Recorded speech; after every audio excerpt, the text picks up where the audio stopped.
Jinguji Joe dives to push a young girl away from an oncoming truck.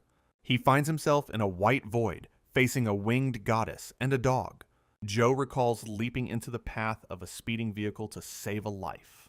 The goddess explains that she has stopped time to speak with his soul. She stands gracefully beside her canine companion while looking at him. The entity formally introduces herself as a god of this world. She clarifies her role as a manager of time and space. Joe reflects on the revelation while the dog looks on. The canine retainer becomes distracted by a flying butterfly. This distraction leads the girl and the dog into the path of traffic. Realizing the error, the goddess expresses deep regret for her carelessness. Joe stands silently as the winged being bows in front of him. She acknowledges that his sudden death was caused by her own mistake. Joe narrows his eyes as he processes that he is facing a superior being. He snaps into a rigid military posture out of professional habit. Joe maintains a perfectly still stance while the goddess continues her apology. The goddess emphasizes the urgency of their limited time. She extends her hands as a glowing aura manifests her formal proposal. Joe stares in shock as she offers him a chance at reincarnation.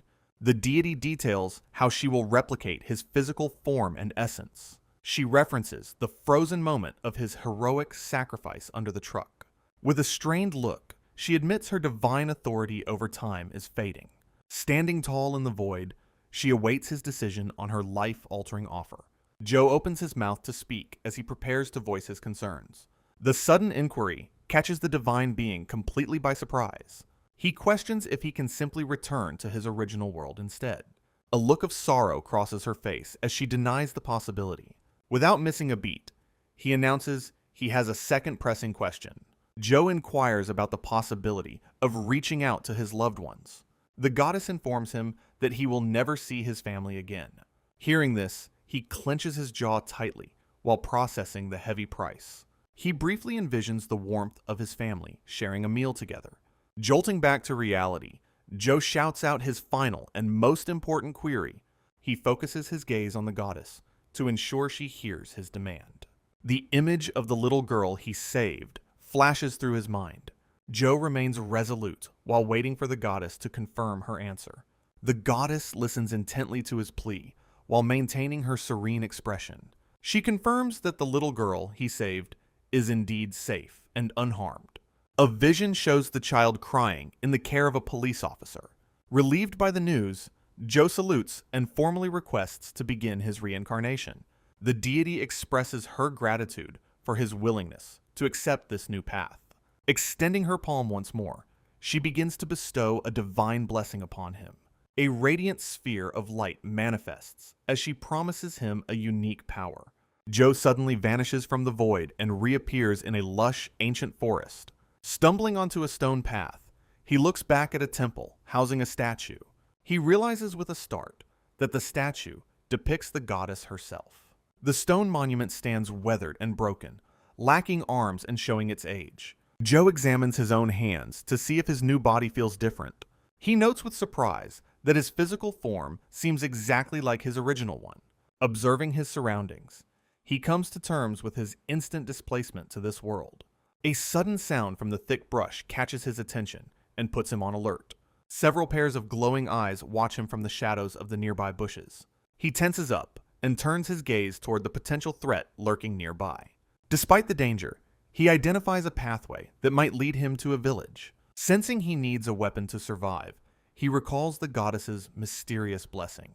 A shimmering aura takes shape as a modern assault rifle materializes in his hands. This modern rifle is part of the inventory ability gifted to him by the goddess, and he quickly discovers he can manifest or store equipment at will, preparing for the unknown by tightly lacing up his combat boots.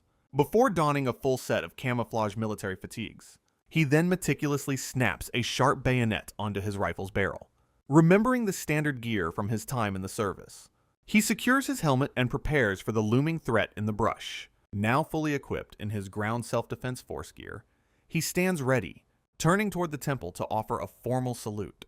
He silently thanks the deity's statue for this second chance, vowing to use his new life and skills to the fullest.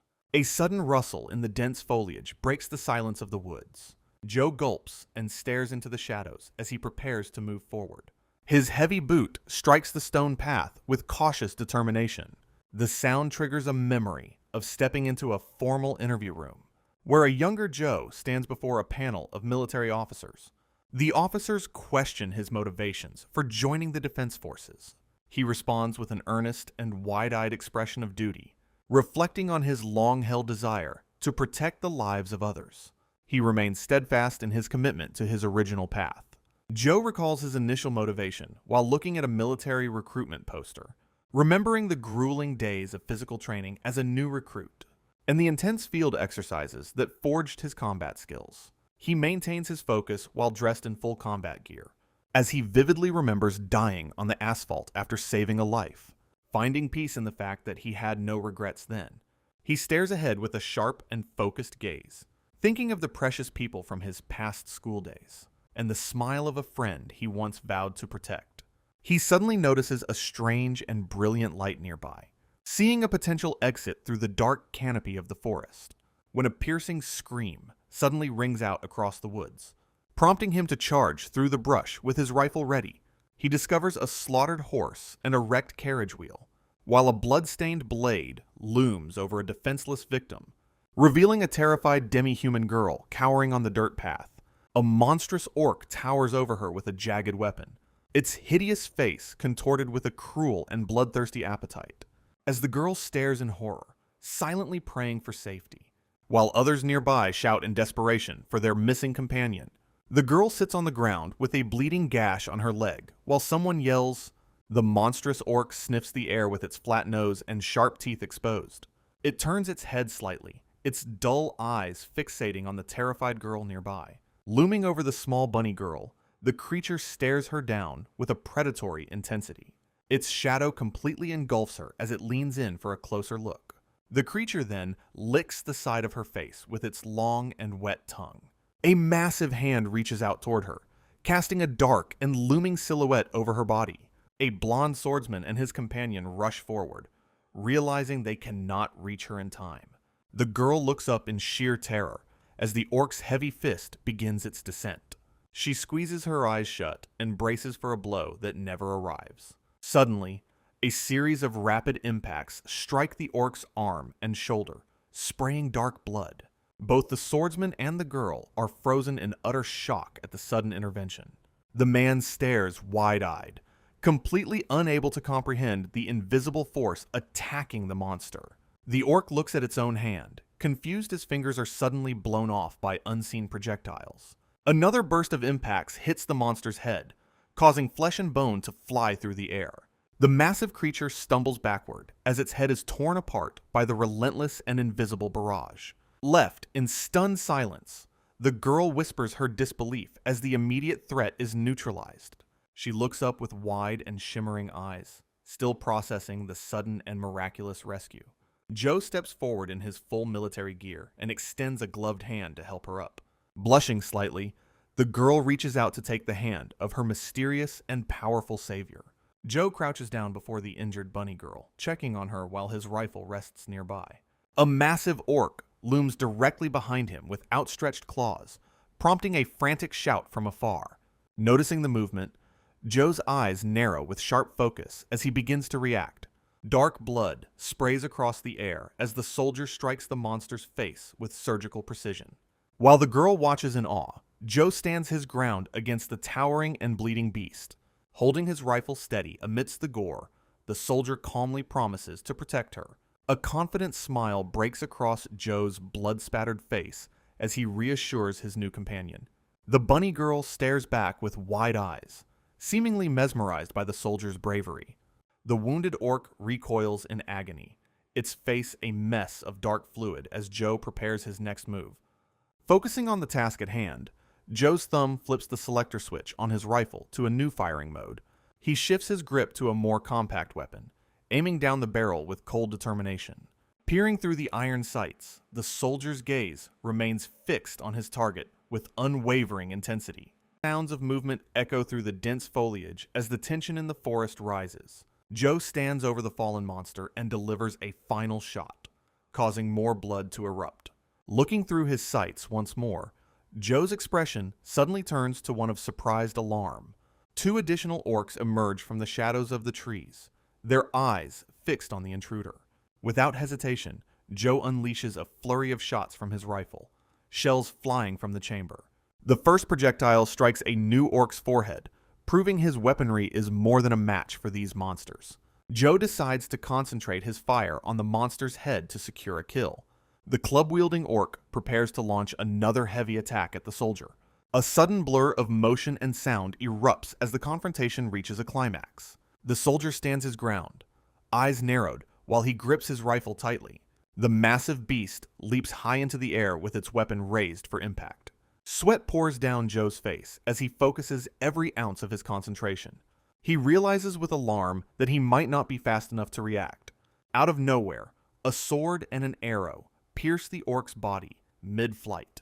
Joe's eyes widen in disbelief at the sudden and effective rescue by strangers. An older man and a female archer arrive and declare their intent to help. The wounded orc recoils and clutches its head while dark blood sprays out. A memory of the goddess explaining the language translation blessing crosses Joe's mind.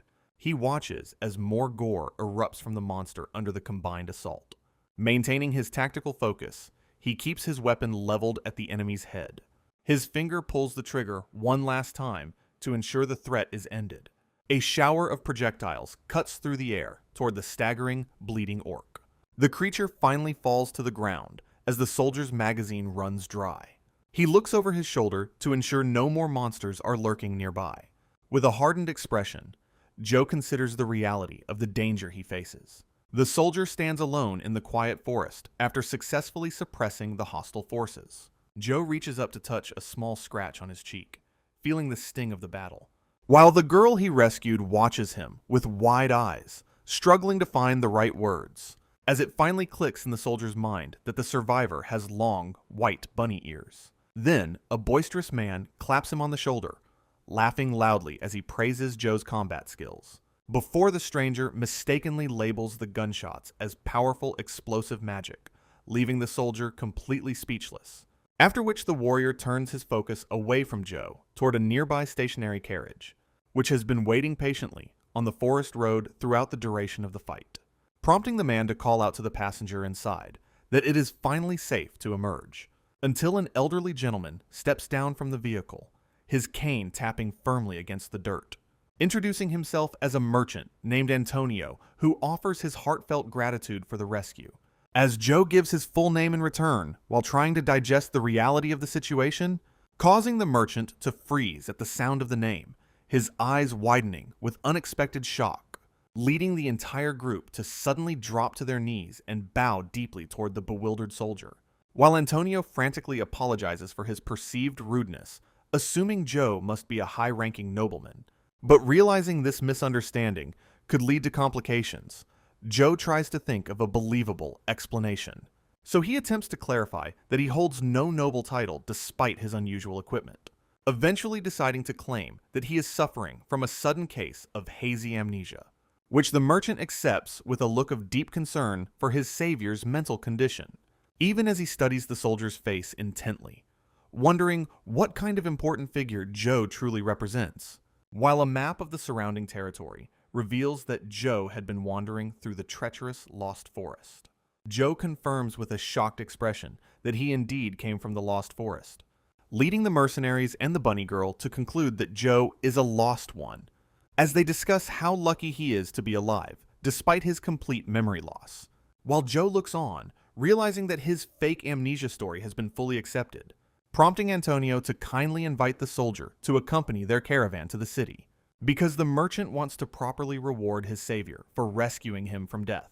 After which, the small caravan resumes its journey along the winding forest road, during which Antonio sits inside the carriage and explains the world's many details, describing a fantasy realm filled with magic and demons that resembles fictional stories, including a social structure and walled city-states that mirror medieval European culture, where independent cities like Spinny are governed by assemblies and various professional guilds, such as the Adventurers Guild, which Gilbert and Hannah belong to as escorts, until Antonio laughs heartily, calling the encounter a blessing in disguise despite their losses, leaving Joe surprised to learn that the ogres he dispatched are considered quite valuable, since demon parts can be dismantled and used as high-quality materials for armor, though powerful demons are normally difficult to defeat and fetch a high price, causing the merchant to promise he will personally purchase the ogres from Joe, which shocks the mercenaries because the sale will earn the soldiers significant wealth.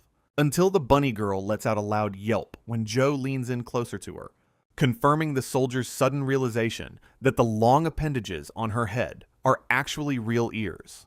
Antonio laughs heartily upon realizing that Joe has no memory of beastmen existing in this world, prompting the merchant to formally ask his servant to introduce herself to the soldier, causing the young bunny girl to bow politely while expressing her sincere gratitude for the rescue.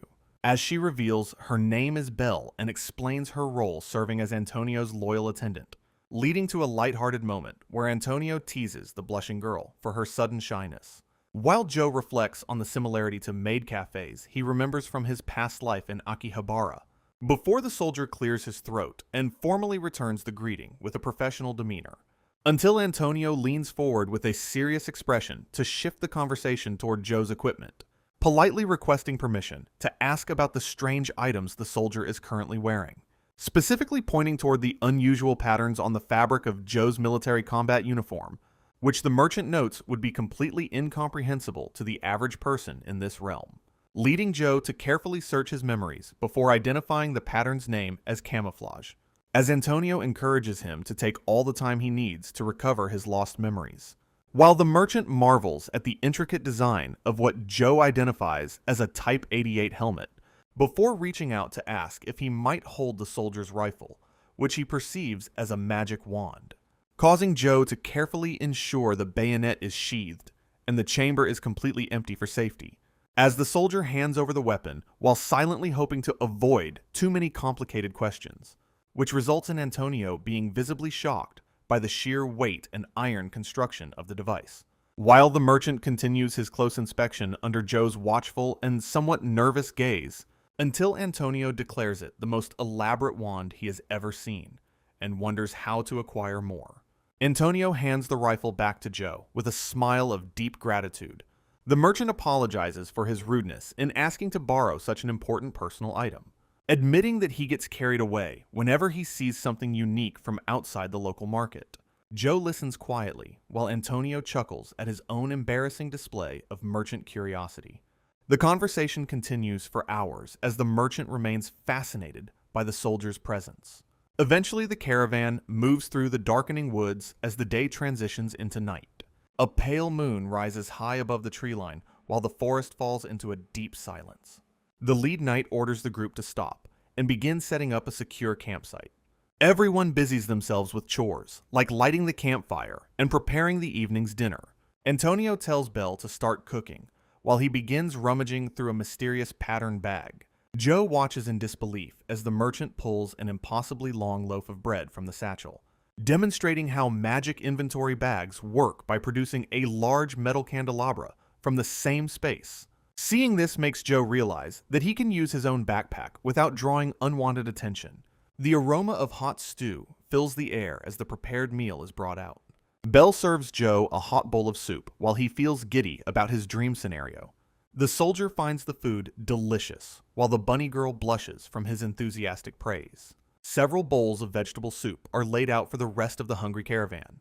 Joe reaches into his gear to offer some of his own portable food supplies in return, reminding himself of the goddess's blessing that allows him to replenish his modern items once daily.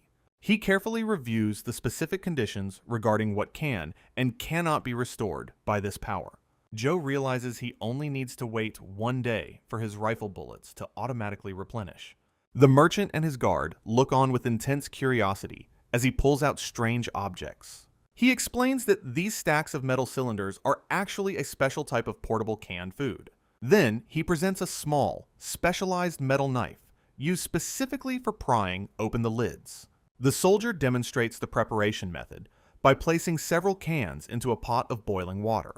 After 30 minutes have passed, he carefully uses the tool to peel back a heated lid. The main course reveals steaming portions of chicken rice, mixed ingredient rice, and plain white rice. Next, he opens the side dishes, consisting of wieners, beef with vegetables, and savory hamburger patties. To complete the meal, 3 cans of bright yellow pickled radish are served as a refreshing accompaniment. Joe encourages the group to share the bounty and enjoy the flavors of his world together. Belle begins serving the portions, while the others marvel at the aromatic scent of the rice. Antonio is particularly struck by the sight of the yellow pickles, which he has never seen before. The guard takes a large spoonful of the food, closing his eyes to savor the new flavor. Joe watches nervously as they take their first bites, hoping the seasoning suits their local palates. Belle brings a spoonful of the meal to her mouth, her eyes widening in eager anticipation. The 3 travelers sit together on the ground, quietly experiencing the unique textures of the Japanese rations. Antonio's face lights up with a look of pure astonishment as the flavors hit his tongue. The stoic guard is equally moved, staring down at his spoon with newfound respect for the supplies. Belle's expression shifts into one of absolute delight as she finally tastes the mysterious food. Seeing their happy reactions, Joe digs into his own bowl with a satisfied smile. Joe finishes his meal completely, leaving only an empty plate and a clean spoon behind. Belle looks on in shock as Joe admits his military training left him with a habit of eating rapidly. Meanwhile, Antonio and Hannah continue to enjoy the canned rations while discussing the incredible taste. A look of quiet reflection settles over the soldier's face as he rests after the group dinner. Gazing up at the vast, starry night sky, he realizes just how exhausting his first day has been. Antonio stands up in pure disbelief upon learning that the canned goods can last for over 2 years.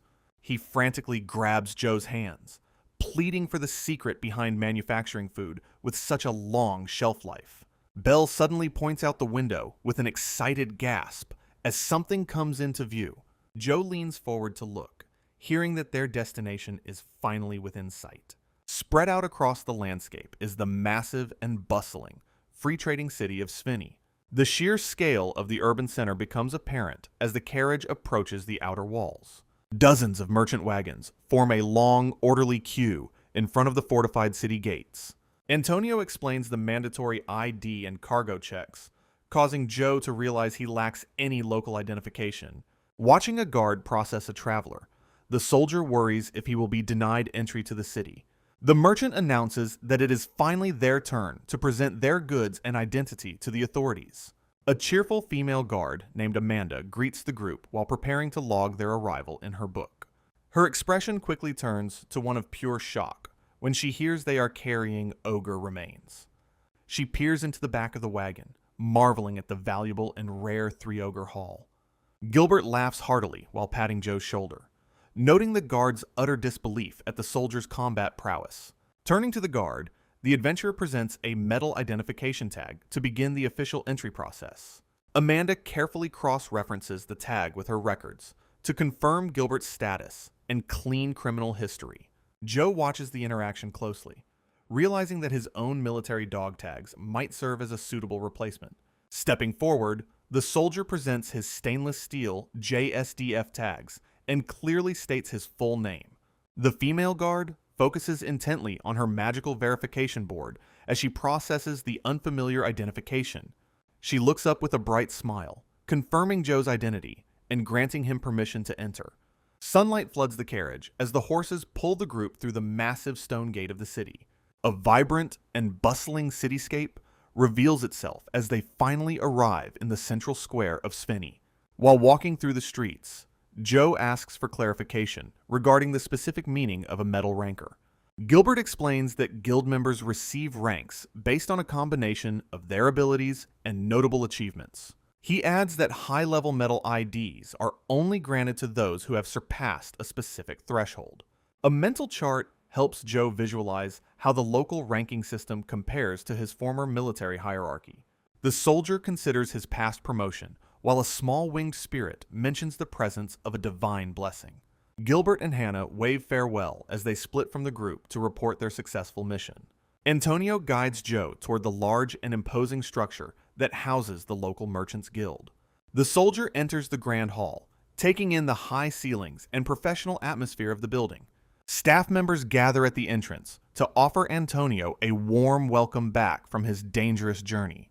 The merchant introduces Joe as an honored guest and requests that the staff escort him inside. Two receptionists bow respectfully to their master before preparing to lead the soldier to the inner chambers. Two beautiful receptionists greet Joe while explaining that weapons are strictly prohibited inside the guild building. Joe struggles to maintain his composure as his internal female immunity meter plummets from the sudden social interaction. A bunny-eared attendant joins the group to assist with the guests' needs during the intake process. The cheerful attendant bows politely before heading off to prepare a fresh pot of tea for everyone. One of the staff members turns back to invite Joe into the private areas of the facility. Stepping into a lavishly decorated room, Joe is offered a comfortable seat near a large window. The soldier finds himself standing before an elderly, distinguished merchant, seated behind a massive wooden desk. Joe scans the surrounding area with a sharp gaze, remaining vigilant despite the seemingly peaceful environment. Sitting on a plush sofa, the soldier reflects on Antonio's high status within this impressive reception room. A sudden knock at the large double doors interrupts their conversation as the host grants permission to enter. An elegant elven woman with long blonde hair steps into the room with a reserved expression. Joe stares in absolute amazement, finally confirming that elves actually exist in this fantasy world. The elven woman maintains a calm demeanor as she focuses her attention on the merchant at the desk.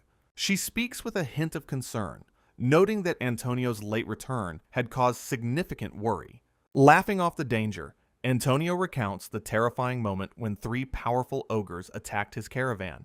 The merchant gestures toward Joe, crediting the soldier for his survival and the death of the monsters. Joe remains silent as he processes being introduced as the one who single-handedly defeated the ogre threat.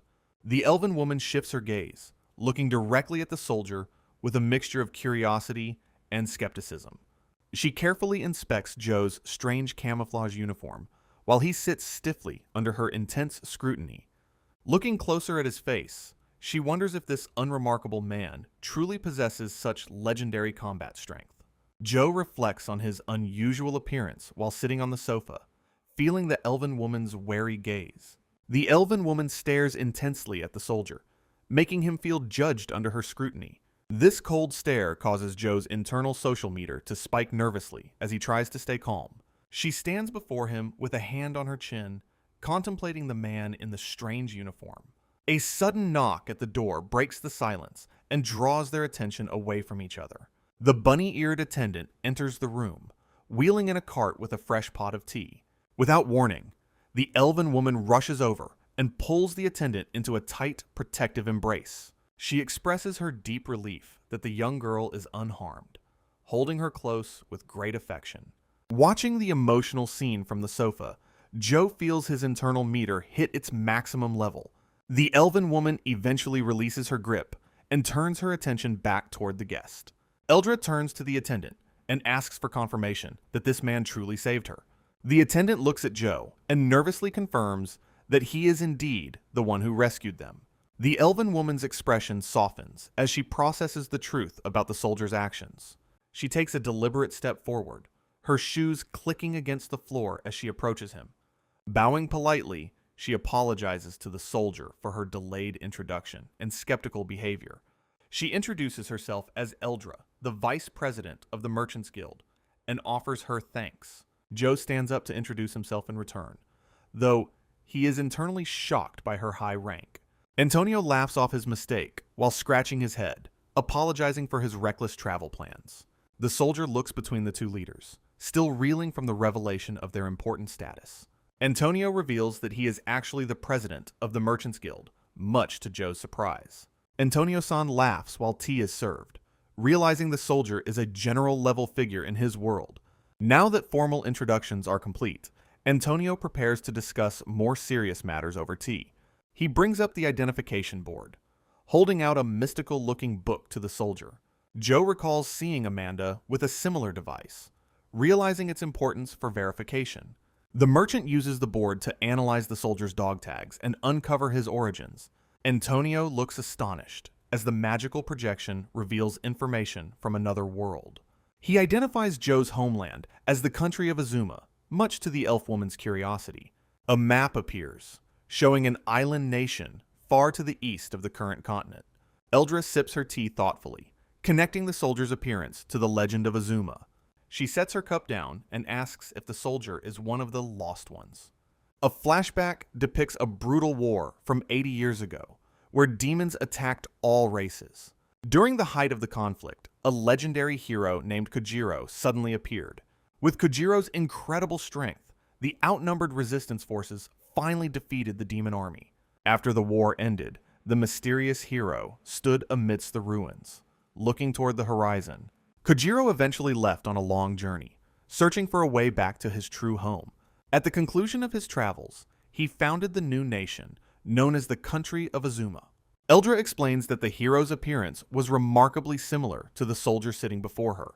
Joe realizes that the legend describes a version of Japan from 80 years in the past. Despite their discussion, the group finds no other clues beyond the name of the distant country. Antonio apologizes for not being more helpful, while the soldier reflects on his own lies. Eldra suggests that the legend of Kojiro might reveal the soldier's true identity. She then offers to write to her village for more specific information. Looking up, the soldier decides to trust her while reflecting on his past. Elsewhere, Belson politely bows to the group before departing on her own. After she leaves, Antonio explains that he sent her on a brief errand. Antonio cheerily notices that it is almost time for their midday meal. He proceeds to ask the soldier if there are any foods he dislikes.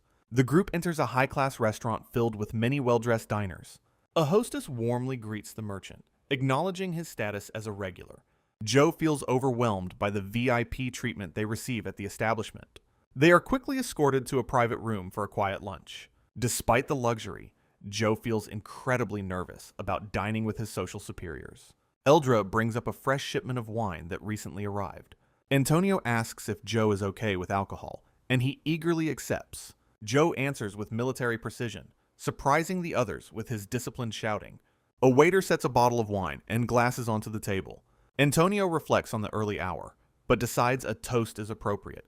He raises a glass to celebrate their safe return from their travels. Suddenly, a booming voice shouting for Antonio echoes through the room. Joe wonders what is happening while Antonio laughs at the noisy newcomer. An irritable, white-bearded dwarf bursts into the private room while loudly shouting for Antonio.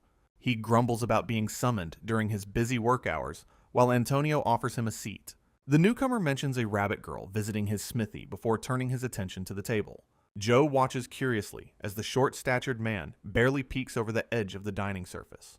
A fierce and suspicious glare from the newcomer's eye fixes onto the soldier across the room. The dwarf's muscular arm tenses up as he evaluates the stranger sitting before him. His thick fist clenches tightly with bulging veins, demonstrating the raw power of his smithing background. Joe stares in realization, concluding that dwarves are a reality in this magical world alongside elves. The grumpy blacksmith leans in close to scrutinize the soldier's face with a skeptical expression. Standing up to show respect, Joe formally introduces himself by his full name to the guest. The dwarf's eyes narrow even further upon hearing Joe mention a distinct family name. He abruptly declares his deep-seated hatred for the nobility while pointing a finger at the soldier. This sudden outburst leaves Joe completely stunned by the dwarf's blunt and cranky attitude. Antonio tries to smooth things over by laughing and explaining Joe's unique circumstances to Tendar. A single glass of red wine remains untouched on the table during the tense introductions. Upon learning Joe is a lost one from another world, Tendar immediately offers a sincere apology. Antonio then shifts the conversation toward the production guild's interest in revolutionary canned goods. Joe presents a small metal tin containing preserved food to the intrigued master blacksmith. Tendar peers intently at the small metal container while resting his hands on the table. Antonio excitedly expresses his desire to develop a similar preservation technology for their world. The veteran blacksmith narrows his eyes and considers the technical challenge of such a feat. He suddenly snatches the can from Joe's hand while Antonio calls for more wine. Several empty bottles stand on the table alongside a freshly served plate of hot steak. Joe explains how sealing food in a vacuum reduces bacterial growth to the listening dwarf. Tendar chugs directly from a bottle before asking about the specific air removal process. Slamming his drink down with a loud bang, the blacksmith accepts Joe's memory loss. He lifts a massive piece of meat and insists that the soldier enjoys his meal.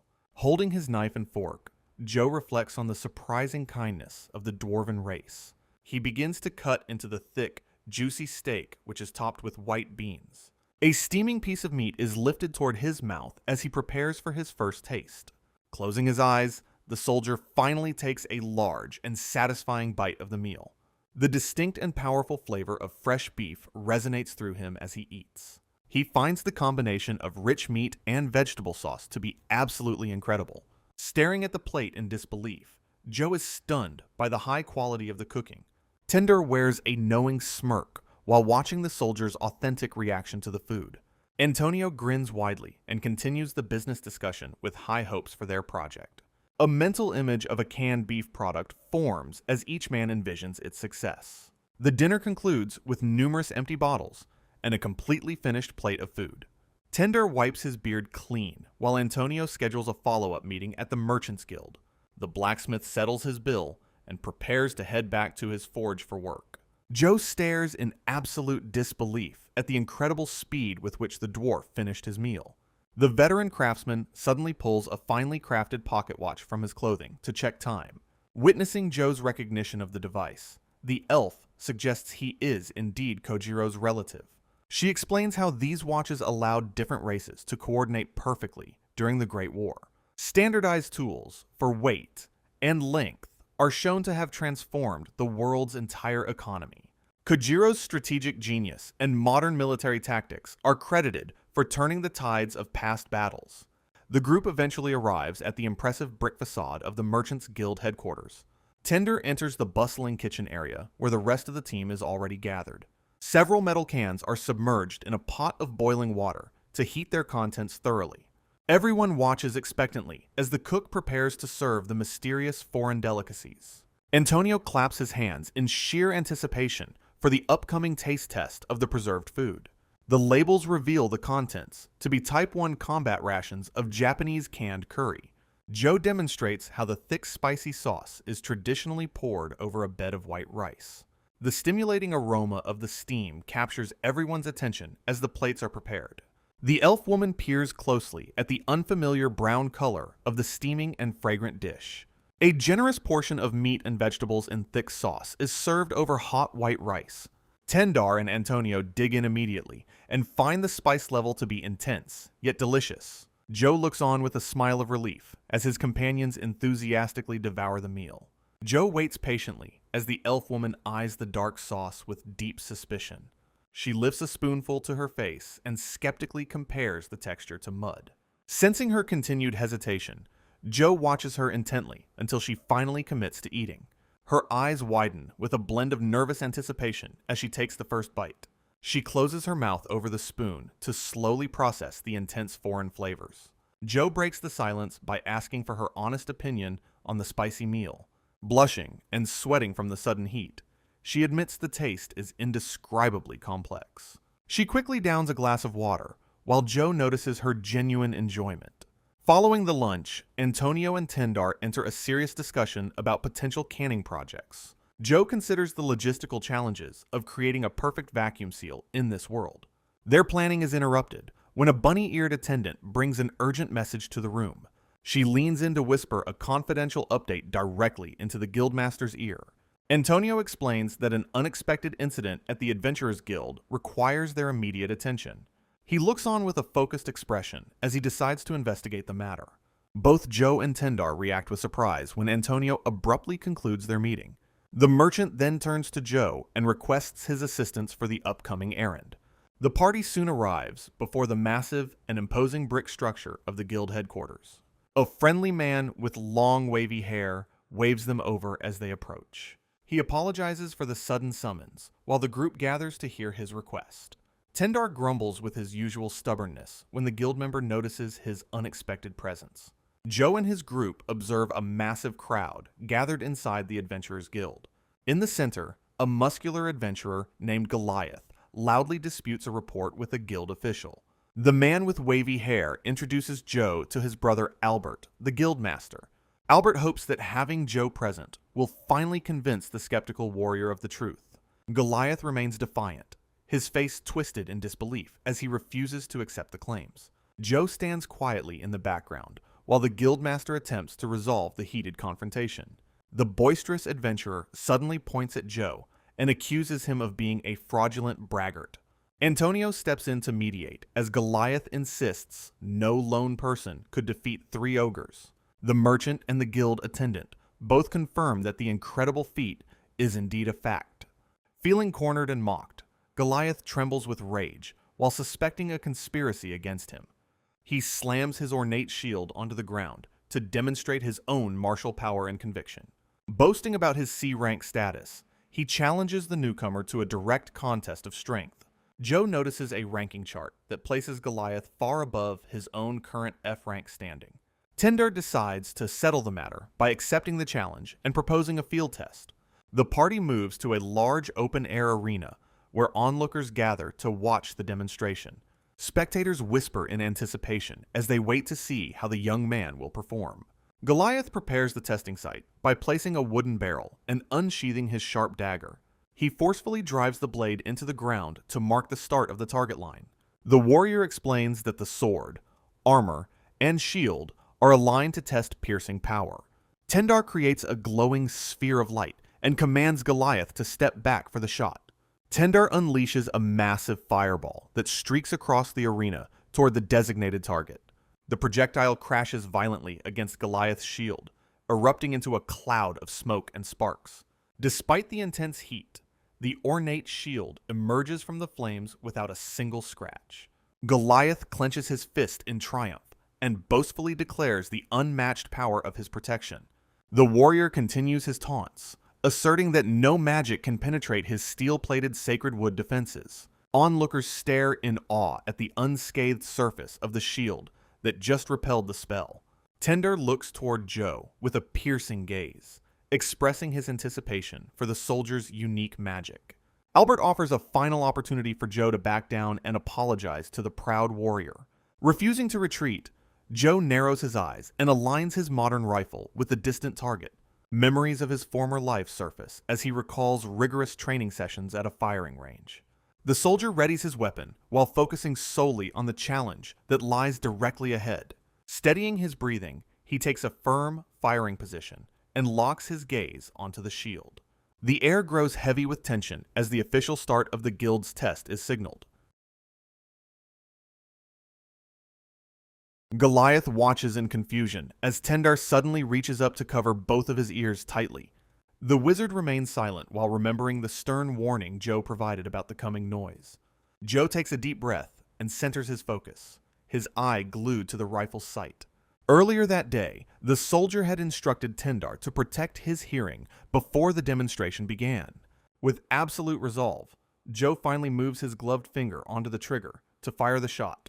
The ornate shield stands alone on the arena floor as Joe's primary target. Muzzle flashes erupt from Joe's rifle as he discharges a rapid burst of fire. Albert and Tendar observe the spectacle from a distance as dust kicks up around the target. Joe maintains a steady aim, his eyes sharp and focused, while the weapon recoils repeatedly. Goliath's jaw drops in utter shock at the sudden and violent noise of the firearm. A barrage of projectiles hammers into the shield, causing it to spin and rattle violently. Tendar remains composed with his ears covered, while onlookers near him shout in surprise. A woman in the audience looks on with wide eyes, paralyzed by the overwhelming display. The shield continues to rotate under the relentless pressure of the high-velocity impacts. Smoke clears to reveal the sacred wood shield, riddled with jagged circular holes. Goliath stammers in total disbelief while staring at the wreckage of his prized protection.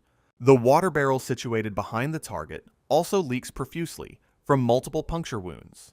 Joe lowers his weapon and coolly confirms that he has depleted all his ammunition. A young spectator yells out in excitement, thrilled by the unprecedented power he just witnessed. A wave of thunderous applause and cheers fills the entire arena for the mysterious soldier. Joe stands tall amidst the commotion, his presence commanding the respect of the entire guild. Facing away from the crowd, Goliath mournfully whispers to himself about his broken shield. A consoling hand reaches out to touch the dejected warrior's shoulder from behind. The dwarf blacksmith informs Goliath that repairing such extensive damage will be incredibly costly. Joe shifts his attention as an authoritative voice calls out to him from the sidelines. Tendar stands with his arms crossed while observing Joe with a calculating and curious look. The dwarf identifies the weapon as a machine gun, which catches the soldier off guard.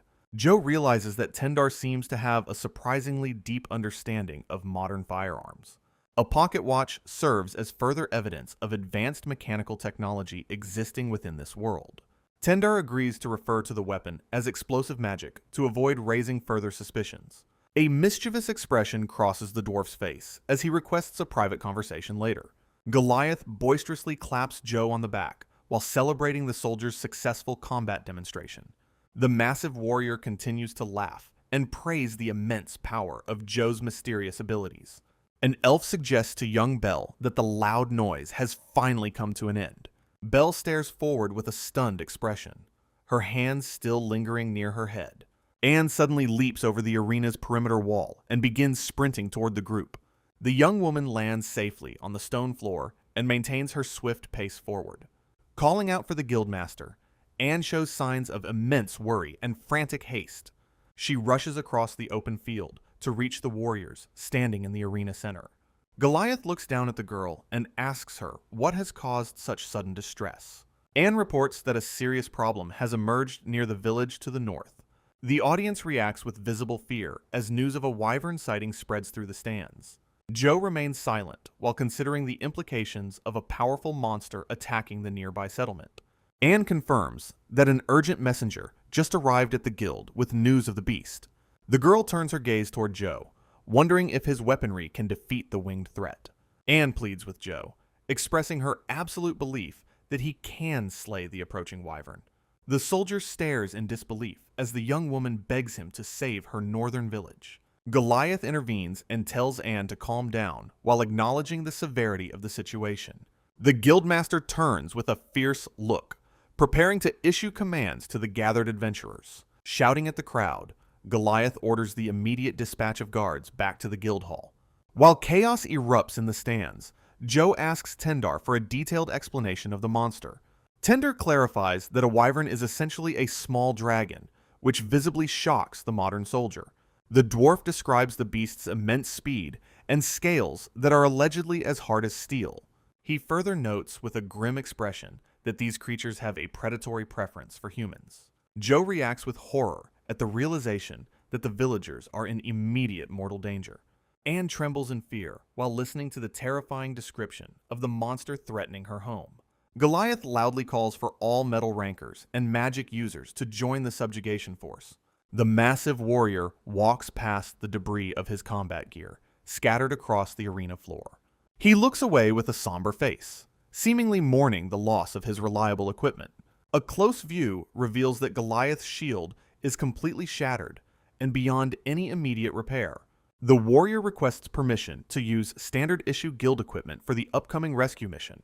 Joe offers a sincere apology to Goliath for destroying his gear during their earlier exhibition match. Goliath pauses for a moment, looking over his shoulder at the remorseful soldier. He reassures Joe that the damage was his own fault for initiating the reckless duel. Goliath concludes by telling Joe that he is counting on the soldier to join the fight. Heavy clouds drift across the darkening sky as the urgency of the rescue mission intensifies. A large crowd of armed adventurers assembles outside the guild hall to receive their final orders. The subjugation team quickly forms their ranks under the strict command of the leader named Albert. Joe inquires about the travel route while noting the surprising military discipline of the local fighters. Albert clarifies that the city road is the shortest path, but warns about nighttime hazards. Anne reacts with visible alarm as she realizes time is rapidly running out to save her people. The sun begins to set behind a watchtower, casting long shadows over the small village buildings. Fierce monsters emerge from the darkness to haunt the roads, making night travel extremely dangerous. Albert suggests they might have to wait until dawn to depart, which Joe hears with distress. Anne shouts her refusal, insisting that every second lost puts the villagers in greater mortal peril. Joe remains silent as he processes the girl's desperate cry for immediate action and help. Anne clenches her fist tightly while recalling a traumatic event that happened to her village before. She reveals with a haunted look that her home was previously decimated by a wyvern attack. A dark flashback shows a massive monster soaring over burning houses as children flee in terror. The wyvern shrieks and opens its predatory mouth wide, ready to strike down the defenseless victims. Young children stare up in horror at the descending beast as it hunts them through the smoke. Anne weeps openly as she expresses her desperate desire to prevent history from repeating itself. Jo stares ahead with a hardened gaze, deeply moved by the girl's plea for her people's lives. Albert and Gilbert stand together in silence, their faces grim as they consider the mission ahead. The reincarnated soldier stands resolute in his camouflage gear, preparing to face the monster despite the risks. Jo declares he will go ahead to the village alone to ensure the safety of the residents. He explains his plan to navigate the night faster than any horse to bypass the demons. Albert and Gilbert watch from the city gate, while wondering if Jo is truly serious about his claim. Gilbert expresses intense curiosity regarding the unique abilities Jo might possess for this urgent journey. Anne interrupts the conversation while wearing her gear, prepared to act as a guide for the journey. She excitedly praises Jo's explosive magic and voices her absolute belief that he can save her home. Albert questions her attire as she confirms her intention to lead Jo through the darkness. A blinding light suddenly erupts from the shadows, startling the observers standing near the city gate. Jo sits atop a modern reconnaissance motorcycle, ready to outpace everyone to reach the village.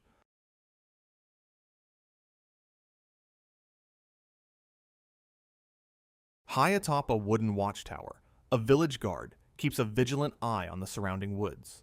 The sentry pauses and leans forward while noticing something unusual out in the dark distance.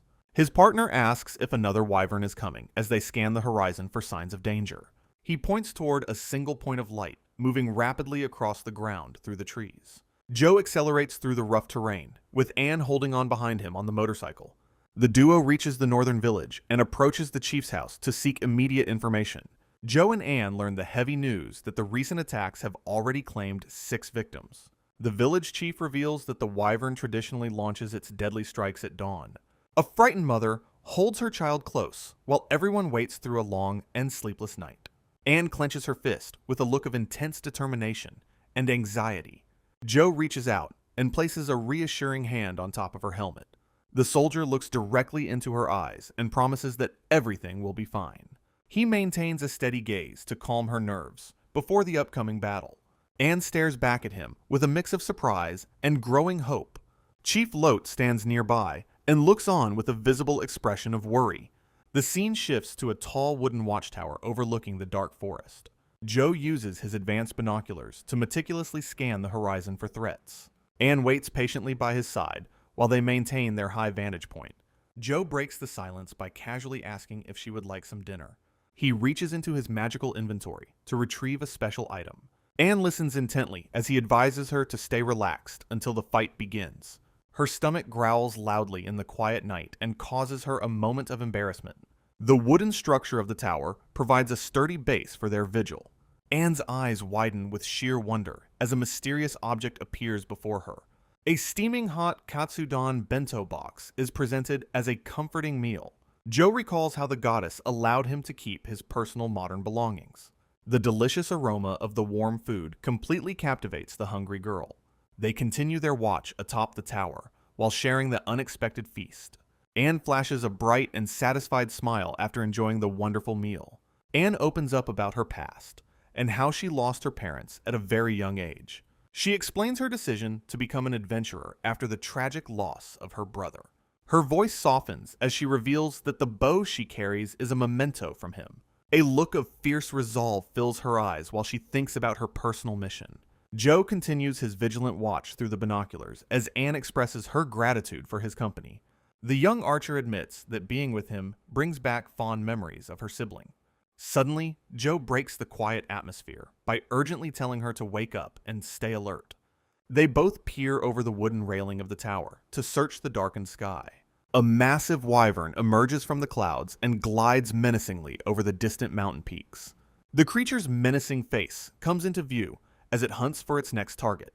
Jo asks if she is prepared for the incoming threat while they stand atop the watchtower. He gives a stern order to execute their combat strategy precisely as they had discussed. Anne braces herself for the imminent clash with a look of intense concentration on her face. The dragon-like monster descends toward the village and casts a terrifying shadow over the small houses.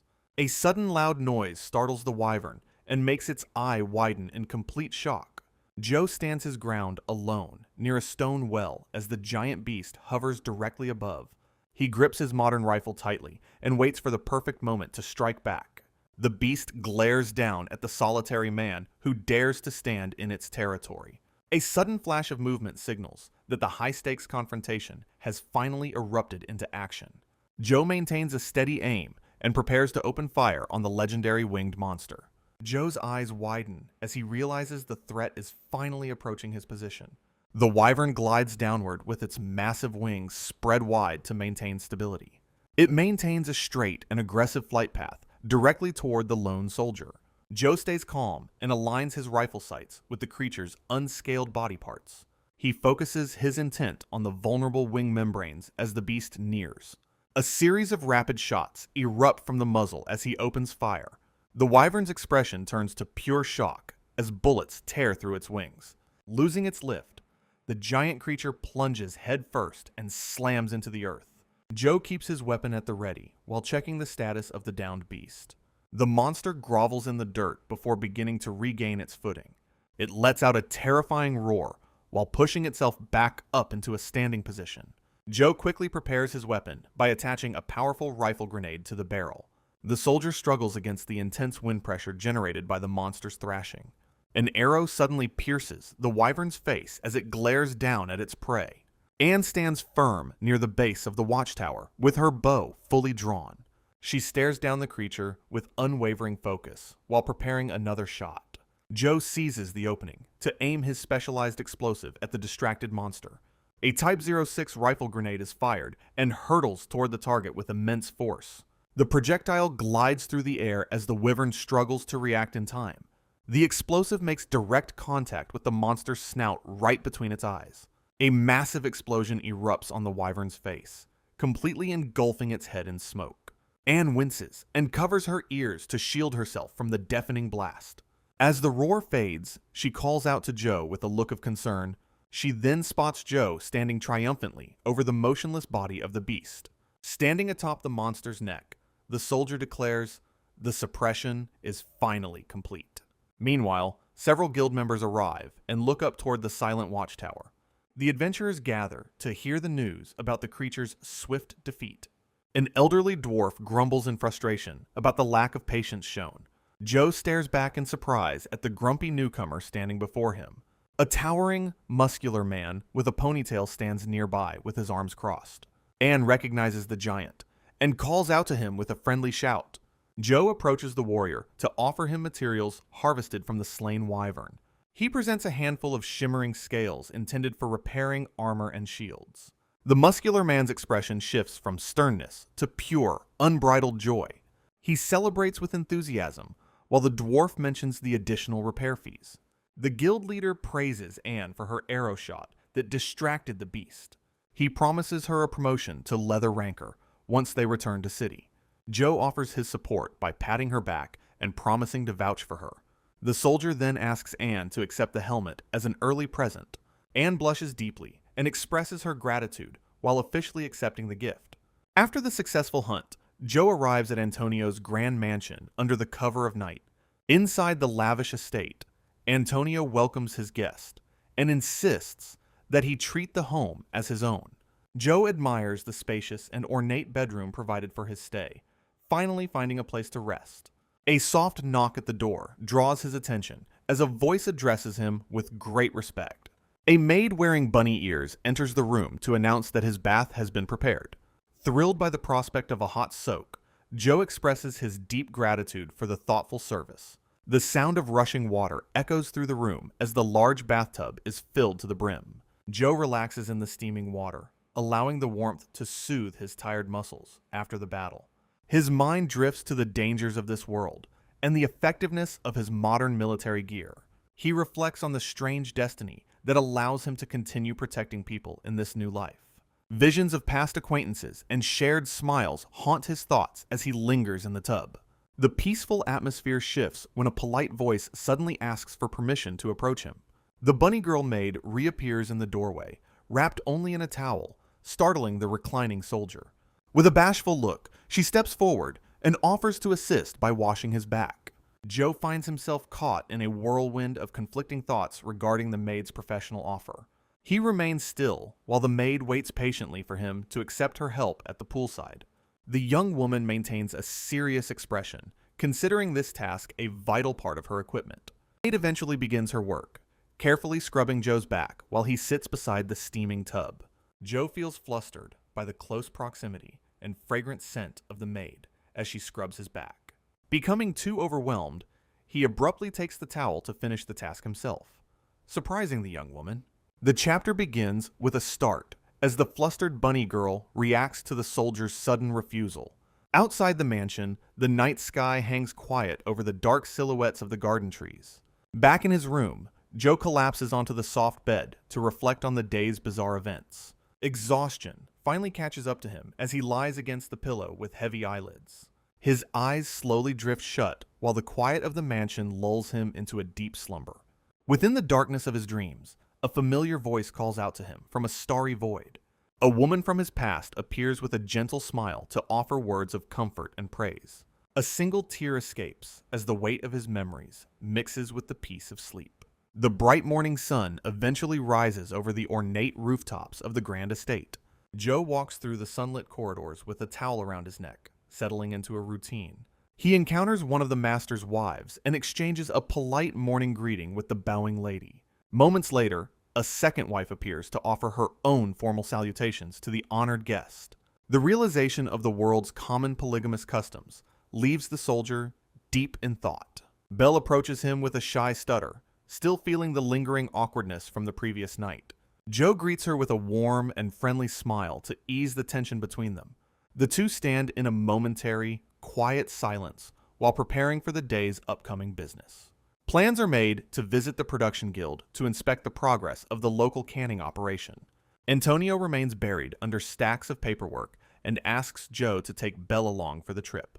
A cluttered workshop shows various tools hanging ready for use near a wooden workbench. Two metal cans sit on the table, representing the original sample and the newly created prototype. Tendar explains the intricate double-plate sealing technique as Joe marvels at the identical appearance of both cans. Taking a long swig of wine, the dwarf outlines the next steps involving vacuum sealing and food testing. He then levels a serious gaze at Joe to emphasize that his expert craftsmanship comes at a price. The soldier responds with a firm look of understanding, accepting the terms of their professional arrangement. The scene shifts to the outdoors, where a sudden loud engine noise echoes across the sky. Tender recklessly steers the recon motorcycle over a large rock, launching himself high into the air. The vehicle slams violently into a nearby brick wall while Joe and Belle watch the impact. Emerging mostly unscathed from the debris, the stubborn dwarf admits that handling the machine is quite a challenge. Joe pushes the bike away, while silently being thankful for his ability to replicate items from his inventory.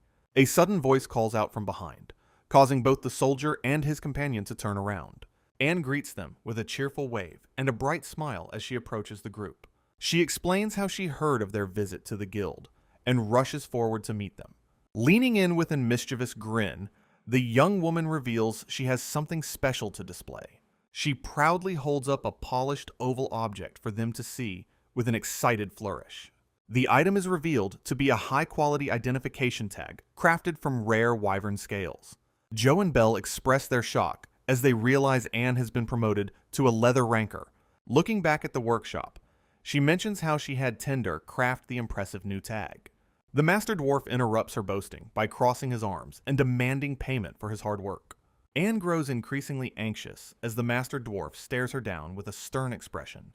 She hesitantly asks for more time to pay and is surprised when Tender nonchalantly agrees. Joe and Belle observe the young woman as she clutches her tag and worries about the debt. Meanwhile, the dwarf hides a secret grin, having no real intention of making his friend pay. Belle turns toward Anne with a warm expression, suggesting they move on to their next destination. The young leather ranker looks up in surprise at the sudden suggestion from her childhood friend. Deciding to stay together, Belle invites both Joe and Anne to follow her on a special visit. The trio soon arrives at a grand church that looms impressively against the afternoon sky. Stepping inside the quiet sanctuary, Belle reveals that she and Anne were from the same orphanage. They are met by Bishop Margaret, who immediately drops to the floor in a humble bow. Joe frantically tries to convince the elderly woman to stand up while she remains firmly prostrated. A nearby statue of a goddess watches over them as Margaret welcomes the supposed holy apostle. With tears in her eyes, the bishop claims she can perceive a divine blessing surrounding Joe. The soldier is visibly shaken when he hears the name of a past hero named Kojiro. Margaret reaches out and gestures toward a significant piece of history displayed within the hall. The group stands in awe before a massive painting depicting a chaotic battlefield from the past. Joe recognizes familiar machinery as the artwork clearly shows Japanese Type 89 tanks in combat. The detailed mural captures a legendary war where modern technology was used against demonic hordes. A realization washes over the soldier that the hero Kojiro must have operated a similar inventory. Reflecting on these revelations, Joe considers the deep connection he shares with the world's mysterious history. Walking through the bustling streets, Joe contemplates his growing desire to learn more about the legendary hero Kojiro. He soon realizes that Belle and Anne are trailing behind him, whispering nervously about his status as an apostle. Breaking the silence, the soldier suggests they go eat to celebrate Anne's new rank, shocking the two girls. Their eyes light up with pure excitement as Joe graciously offers to cover the cost of the meal. Belle leads them to a nearby food stall where a man named Marduk busily works over a large griddle. Joe stares in disbelief, instantly recognizing the familiar setup of a traditional Japanese teppanyaki stall in this world. The cook looks up and stops his work, appearing to recognize Joe from recent rumors circulating the city. Marduk loudly addresses the soldier as Explosive Joe, a nickname that catches the protagonist completely off guard. Nearby patrons whisper in curiosity, surprised that a man who looks so ordinary possesses such powerful explosive magic. Feeling a wave of embarrassment over his new title, Joe watches as Marduk begins preparing a special dish. The chef presents a steaming okonomiyaki topped with sauce and flakes, much to the soldier's continued amazement. Anne skillfully takes the spatulas and begins cutting the savory pancake into squares using a precise Kansai style. While Belle watches them, Joe ponders whether Kojiro was also responsible for introducing Japanese cuisine to this land. Anne flashes a bright, happy smile as she invites everyone to dig into the delicious-looking meal together. Their peaceful lunch is suddenly interrupted by an aggressive shouting match, breaking out just a short distance away. Joe and Marduk both turn their attention toward the source of the noise, wondering what the trouble is. A crowd gathers in the street where several men are surrounding a lone individual sitting on the cobblestones. The victim, a young man with a bruised and battered face, looks up at his harassers with defiance. He glares with a sharp, unwavering intensity, refusing to show any signs of fear despite his obvious injuries. A bearded man looks down at the youth with a scowl, clearly irritated by the boy's stubborn and rebellious attitude. One of the thugs places a firm, gloved hand onto the hilt of his sword. Ignoring a comrade's warning about their location, the sergeant orders him to remain silent.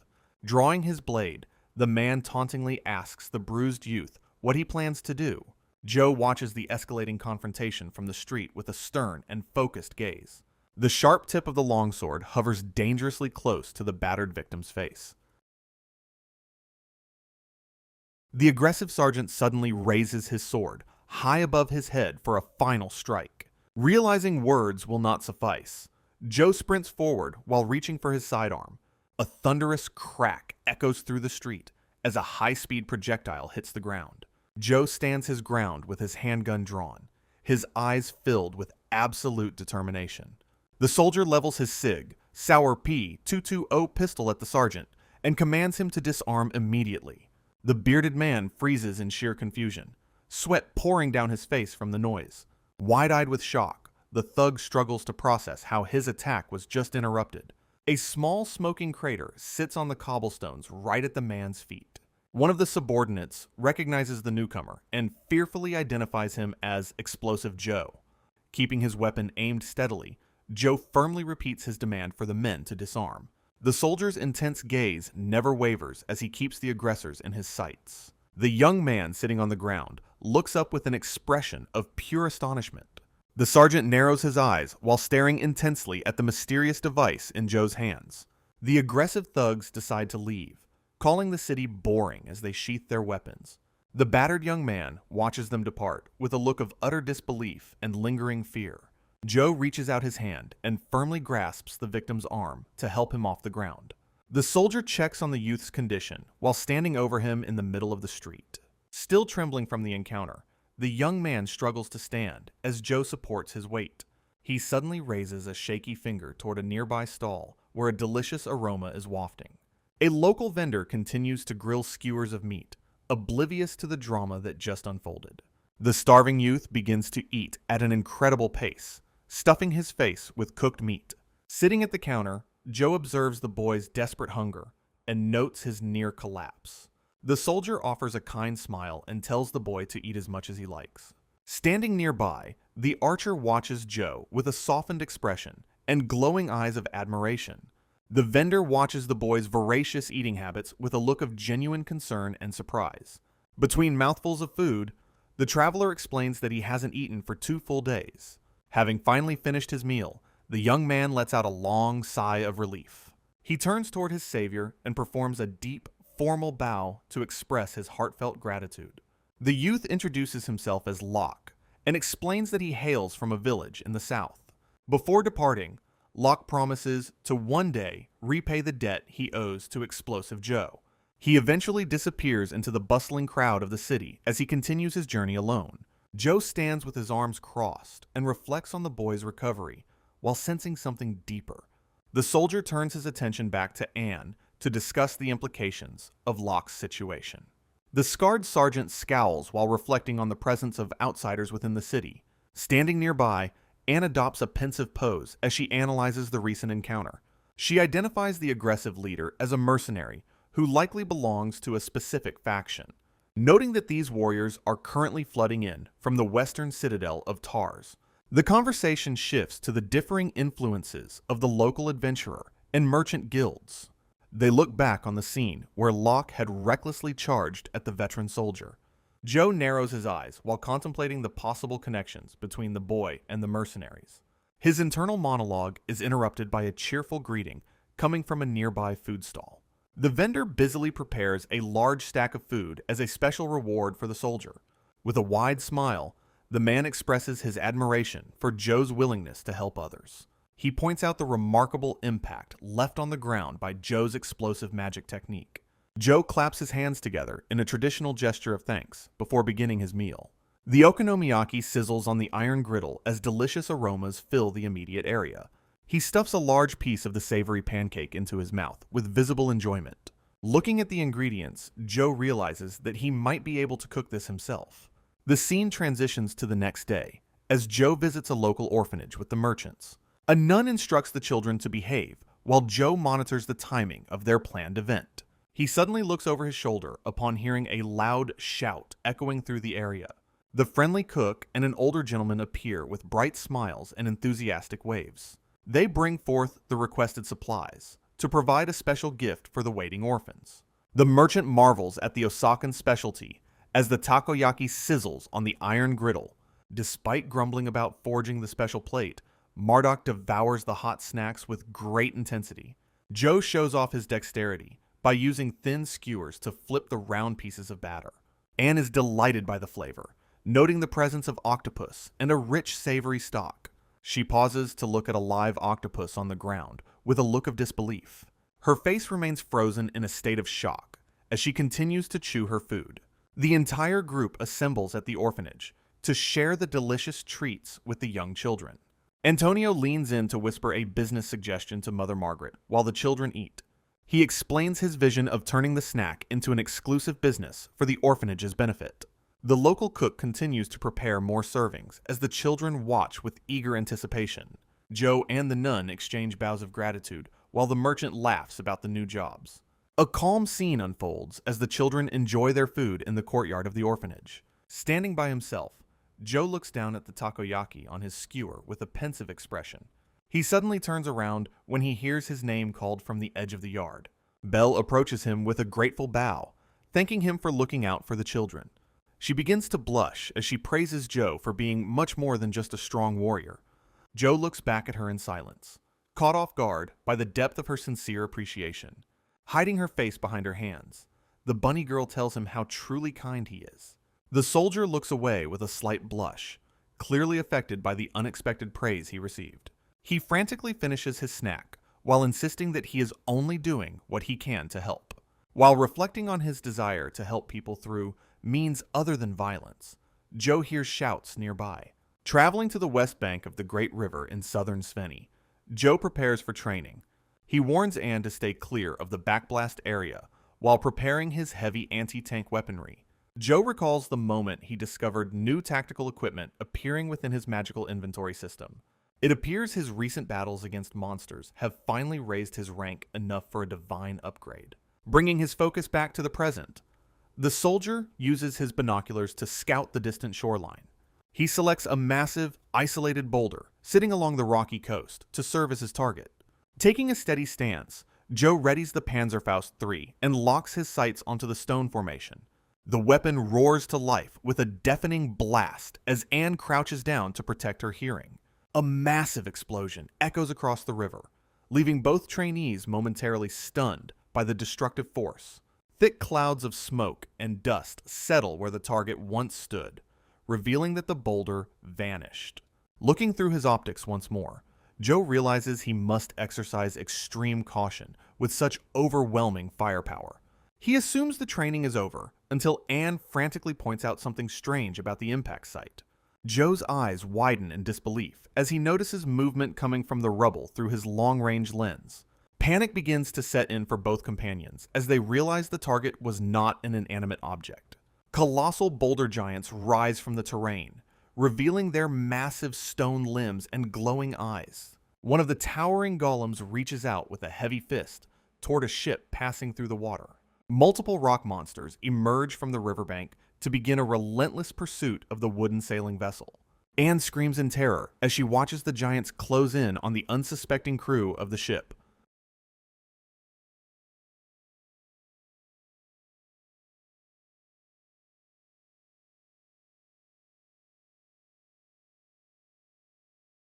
Joe and Anne quickly return to Spinny to report the emergent situation to the guild and guards.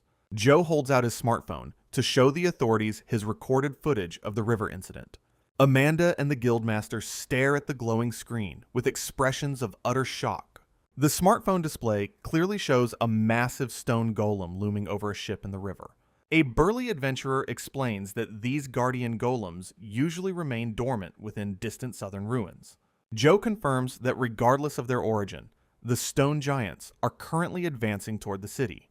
The guildmaster bellows Amanda's name to initiate a full emergency response for the town.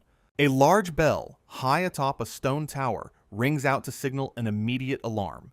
Panicked citizens scream and flee the harbor as the silhouettes of golems appear on the horizon. Amanda takes charge of the evacuation, directing everyone from the port into the safety of the city. Mages and archers scramble to their positions atop the stone walls to intercept the approaching threat. The massive wooden portcullis begins to descend as the city prepares for an inevitable siege. Joe uses a tactical map to explain his plan to intercept the golems outside the east gate. Amanda wishes Joe luck as he prepares to face the monsters alone on the battlefield. Joe instructs Anne to use her superior eyesight to provide recon from a high vantage point. Determined to help, Anne nods confidently and promises to keep a close watch on the enemies. Joe gives a slight, resolute smile before turning his focus back to the mission ahead. The soldier sprints through the closing gate and out onto the open docks to meet the threat. 3 gargantuan golems wade through the surf, with one reaching a massive stone hand toward a ship. Joe stands on the city wall and begins summoning a heavy weapon from his inventory. A massive machine gun materializes on a tripod mount as he prepares for a long-range battle. Belts of heavy ammunition are fed into the receiver to ensure the gun is combat-ready. Joe raises his binoculars to carefully observe the movement of the golems in the bay. He recognizes the ship from the river being pursued by the primary stone construct. His eyes widen in surprise as he notices unusual activity occurring on the vessel's deck. The crew members are frantically loading heavy sacks into a horse-drawn wagon despite the danger. A bearded man in the driver's seat shouts urgent orders to speed up the loading effort. Joe adjusts the dial on his binoculars while hearing a strange, high-pitched mechanical sound. The soldier remains alert on the rampart, searching for the source of the eerie noise. One of the golems raises its arm and gathers a sphere of intense light in its hand. The monster fires a projectile of pure magical energy directly at the fleeing ship. The blast tears through the sails and mast, causing a massive explosion of wood and rope. Joe ducks behind the stone railing as the shockwave from the magical impact washes over him. He realizes with alarm that the golems are capable of using devastating long-range attack magic. The stone giant vents steam from its body while preparing to launch another magical strike. Joe rushes back to his heavy machine gun to begin his defensive fire immediately. The soldier takes his position and firmly grips the handles of the powerful weapon. He opens fire, sending a continuous stream of bullets across the water toward the enemies. The lead golem stumbles as the heavy rounds impact its rocky chest with incredible force. Cracks spread across the golem's torso as the armor begins to fail. The massive construct crumbles under its own weight and falls toward the water. It crashes into the sea, sending a huge spray of foam into the air. The stone giant sinks low into the waves while struggling to keep its head up. Joe aligns his sights once more to confirm the enemy is neutralized. He pulls the trigger again, the barrel spitting fire as he maintains his position. Projectiles pierce the golem's head, chipping away large chunks of enchanted stone. The creature is forced back toward the open sea by the relentless barrage. A final hand disappears beneath the surface as the soldiers watch from above. A chorus of cheers erupts from the battlements as the first threat falls. The commander shouts in triumph, praising the effectiveness of the strategy. A young woman's relief vanishes as she screams out a frantic warning. More stone giants rise from the ocean to continue the relentless assault. The eye of a nearby golem begins to charge with a lethal light. Joe refocuses his attention and prepares to engage the next wave of enemies. The machine gun roars to life again, sending tracers toward the encroaching monsters. He maintains a steady grip on the weapon while bullets fly across the bay. Joe pours fire into the giants, causing small explosions on their rocky hides. The reinforcements continue their slow march through the shallow water toward the shore. One golem extends a colossal fist to begin its own devastating counterattack. Two massive stone golems stand ready, their rocky bodies looming over the shoreline. The nearest construct prepares to strike, while its companion watches with glowing eyes. Suddenly, one giant hurls its massive weight forward with incredible velocity. Joe stares in disbelief as the enemy executes an unexpected and reckless maneuver. A colossal golem soars through the air and looms directly over the defensive wall. The ocean giants use their brute strength to launch a companion into the city. Horrified onlookers scream as they realize the monsters are sacrificing their own. Joe dives for cover as the impact shatters the stone battlements around him. The launched golem crashes into the streets, crushing buildings under its massive weight. Dust and debris erupt from the impact site as the creature stabilizes itself. The stone intruder rises from the rubble to continue its rampage within the walls. A terrifying shadow falls over a lone soldier trapped in the creature's path. Joe quickly reaches into his magical inventory to pull out a heavy anti-tank weapon. He focuses his gaze while the weapon powers up for a single, decisive shot. The golem's eye pulses with energy as it prepares to incinerate the tiny human. A specialized rocket streaks through the air, leaving a bright trail behind it. Joe maintains a steady aim while firing the shoulder-mounted launcher at his target.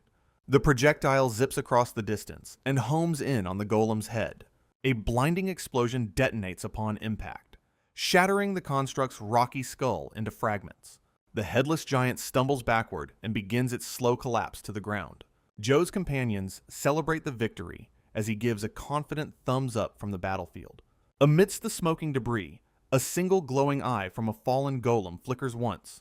Several flaming projectiles suddenly launch into the air, arcing toward the defenseless city. The incoming barrage slams into the stone ramparts, causing massive sections to collapse. A residential building is consumed by an explosion as a stray blast hits the town. Panic-stricken defenders flee from the crumbling walls as smoke and dust fill the air. A hulking man pulls a young girl close to protect her from the falling rocks. She watches in silent terror while the city around her is ravaged by the assault. A massive shockwave ripples through the sky as another explosion detonates over the battlements. The young girl's expression turns to pure shock as she witnesses the unfolding devastation. A frantic soldier screams out a warning amidst the chaos of the ongoing battle.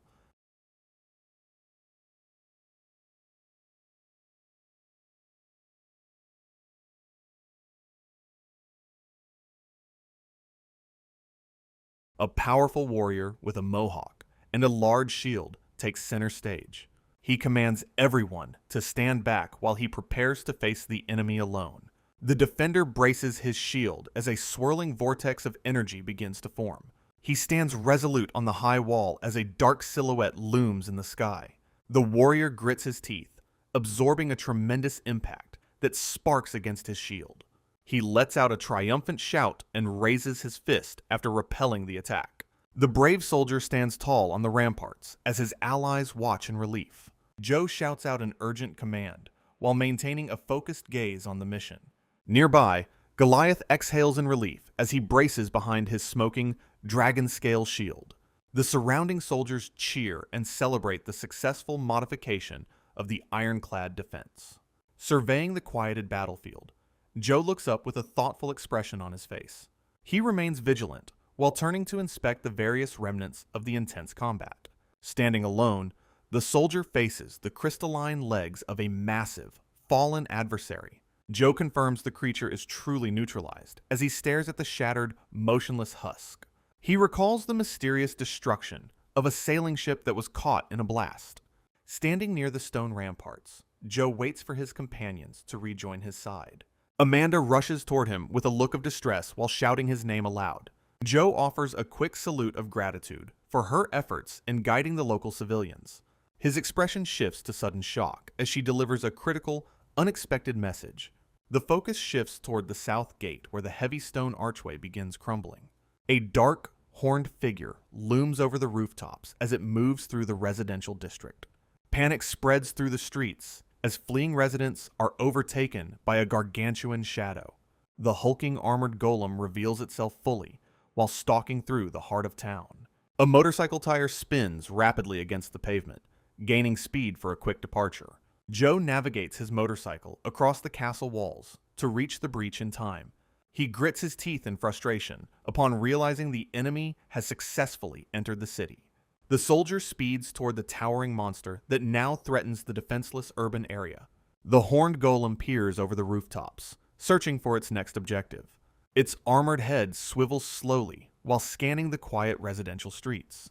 From his vantage point, Joe watches the towering construct navigate the narrow pathways. Raising his binoculars, the soldier carefully monitors the mechanical beast's every movement. A horse-drawn wagon carrying heavy barrels and sacks speeds down a cobblestone road. The bearded driver looks back with a panicked expression as he lashes the reins. Joe realizes the golem is hunting the specific cargo loaded from the ship. Smashing through stone walls, the massive entity pursues the wagon with destructive force. The driver shouts in desperation, while wondering how much longer they can flee. Joe skids to a stop on his motorcycle to observe the unfolding chase. He quickly pivots his bike and accelerates toward the center of the chaos. Behind his goggles, the soldier's eyes sharpen with a cold and calculating resolve. The motorcycle tire grips the pavement as he surges through the city streets. Maneuvering into a narrow alleyway, Joe pulls up behind the gargantuan mechanical foe. He begins the process of summoning a heavy anti-tank weapon from his inventory. The golem's head looms inches away from a window where civilians are hiding. Inside, a frightened father huddles with his child as the monster passes by.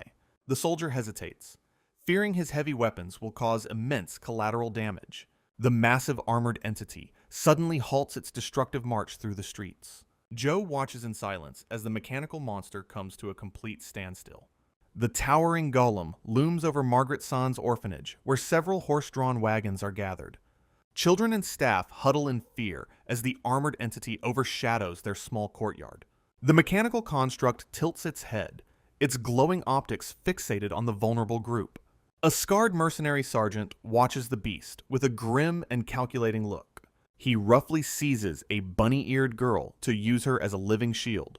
The man boasts loudly that the golem will not strike if they use children. Barking orders to his subordinates, he tells them to load the orphans into the wagon. He drags the terrified girl along, ignoring her cries for help as they retreat. A wicked grin spreads across his face, while he profits from the surrounding chaos. The golem remains eerie and silent, its massive frame casting a long shadow over the scene. Its metal face shimmers under the daylight, while it monitors the mercenaries' cowardly movements. Without warning, the giant raises a massive fist to crush the humans beneath it. Suddenly, a mechanical pincer arm shoots into the frame to intercept the blow. A dual-armed Astako excavator surges forward, clashing its heavy machinery against the golem. Joe sits inside the cockpit of the disaster relief vehicle, ready for a mechanical duel. The bunny-eared girl gazes upward in disbelief at the strange iron crab saving her. Gripped with focus, the soldier manipulates the levers to keep the heavy machine stable. The secondary pincer claw snaps shut as the excavator prepares its next maneuver. The heavy vehicle pivots on its treads, its hydraulic systems hissing with immense pressure. Joe narrows his eyes behind his goggles while committing fully to the high-stakes battle. The armored golem stares back with cold, mechanical eyes that hum with magical energy. Its massive stone limbs collide with the excavator's steel arms in a shower of sparks. The two titans lock together in a desperate struggle for dominance over the orphanage grounds. Joe quickly reaches for his assault rifle to provide extra firepower from the cockpit. Leaning out of the heavy machine's window, he prepares to take a precise shot. Rapid fire erupts from the barrel as he peppers the golem's head with lead. Bullets ricochet off the golem's mask, leaving glowing sparks where they impact the metal. Smoke billows from the tiny craters, while the creature seems momentarily dazed by the assault. Realizing his shots were slightly off, Joe shifts his weight and adjusts his protective goggles. He maintains a sharp focus on the enemy, searching for any weakness in its plating. Lining up the iron sights, he aims directly at the pulsating light of the golem's eye. The soldier steadies his breath and prepares for one final, calculated shot. A sudden shift in the golem's luminescence signals a change in its internal power core. The massive construct abruptly goes limp and begins to sag forward under its own weight. Dust kicks up around its feet as the giant machine ceases all hostile movement. Joe stares in confusion, wondering why the terrifying beast has suddenly stopped its attack. A brilliant white light begins to radiate from the gaps in the golem's heavy armor. Magical sigils along its chest start to glow with an intense and rhythmic pulsing. The center of its eye opens like a mechanical aperture to reveal a hidden compartment. Inside the core of the giant machine, the silhouette of a small figure appears. A young boy stands trapped within a glowing magical circle as he cries out for help. Joe watches in stunned silence, his expression hardening as he processes the boy's unexpected presence. The child's face is slick with sweat, and his eyes are wide with terror, while he screams. He desperately calls out to his companion as the magical energy begins to surge violently. Shimmering runes of light swirl around the boy, further isolating him within the golem's mechanical heart.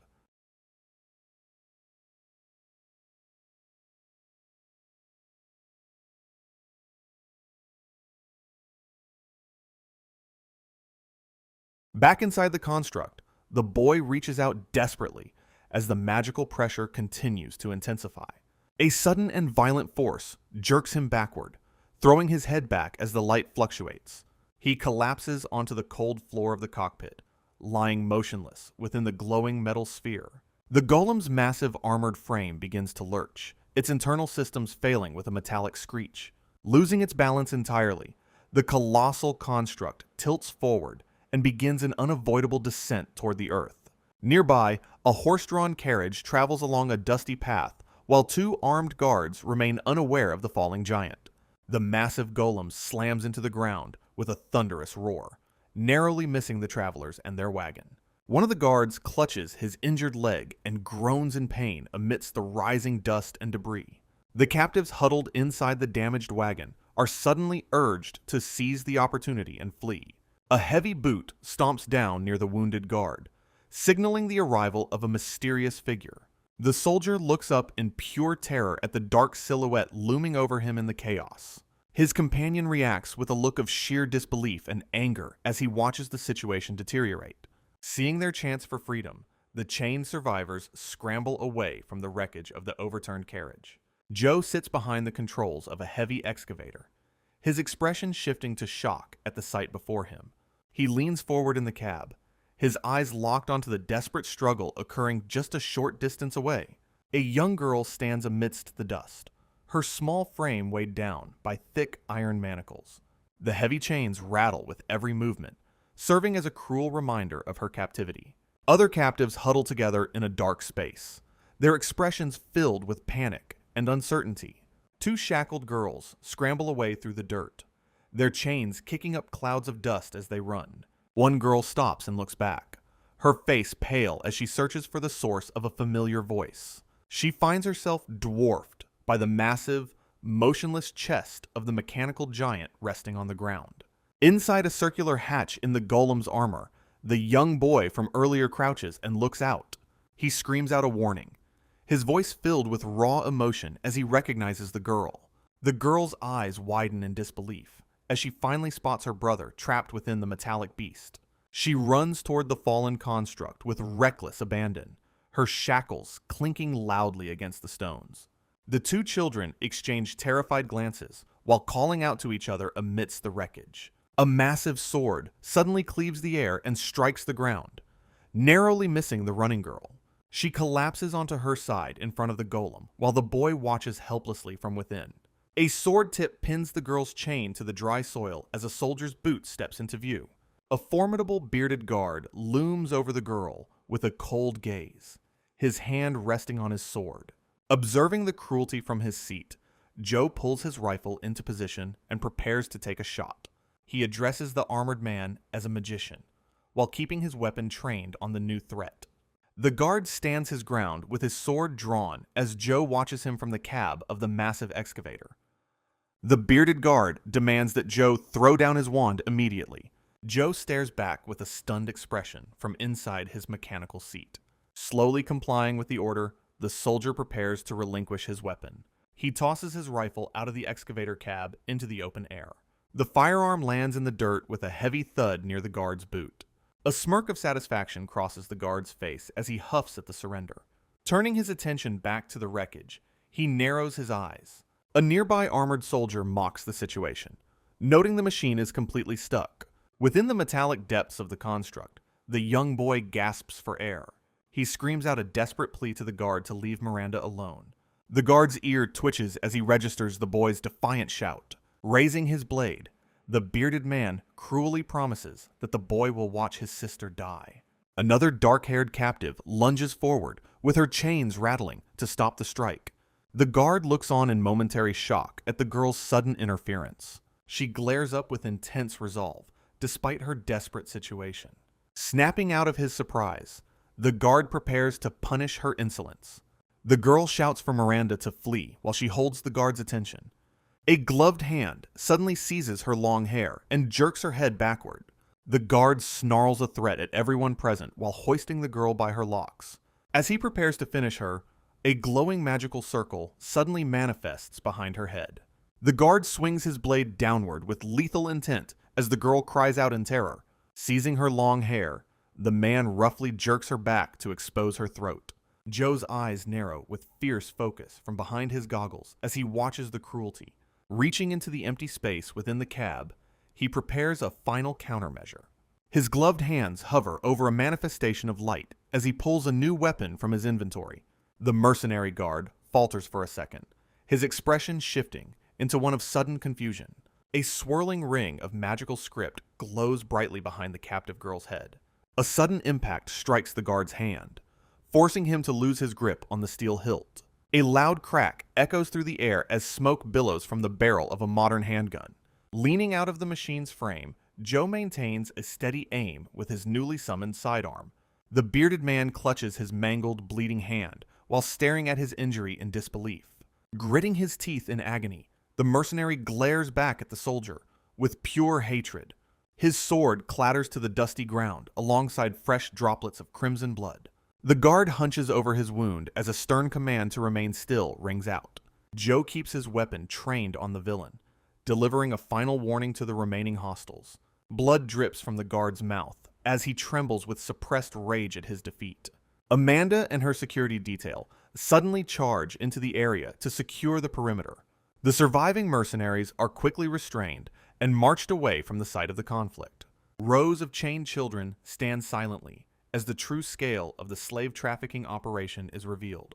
Finally, the lead mercenary stands before the Svenji Guild Council to face judgment for his crimes. Soldiers carefully lower a man from the pilot hatch of the massive golem. Miranda watches as the captive siblings are finally extracted from the mechanical beast. She walks alongside a young girl who clasps her hands together and calls for her brother. The long-haired man is supported by a guard as he looks toward his younger sibling. The group assembles on the ground while the rescue operation at the golem site concludes. Joe observes the scene with relief, glad that no innocent lives were lost during the conflict. The reunited siblings share a tearful embrace as plans are made to assist them legally. A heavy silence falls as the soldiers consider how a commoner could control such a weapon. Turning away from the machine, Joe focuses his attention on a young girl sitting nearby.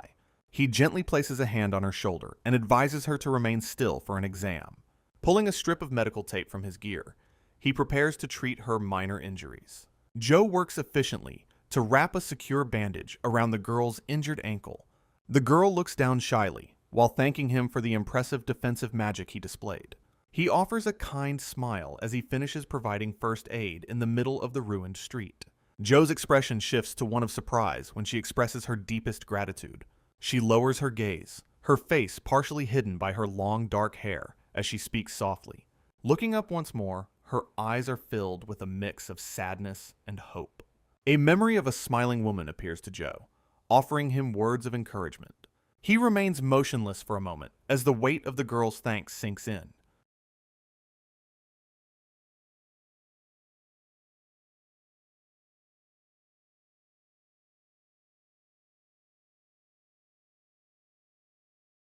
A massive wooden gate remains partially open within its heavy stone frame.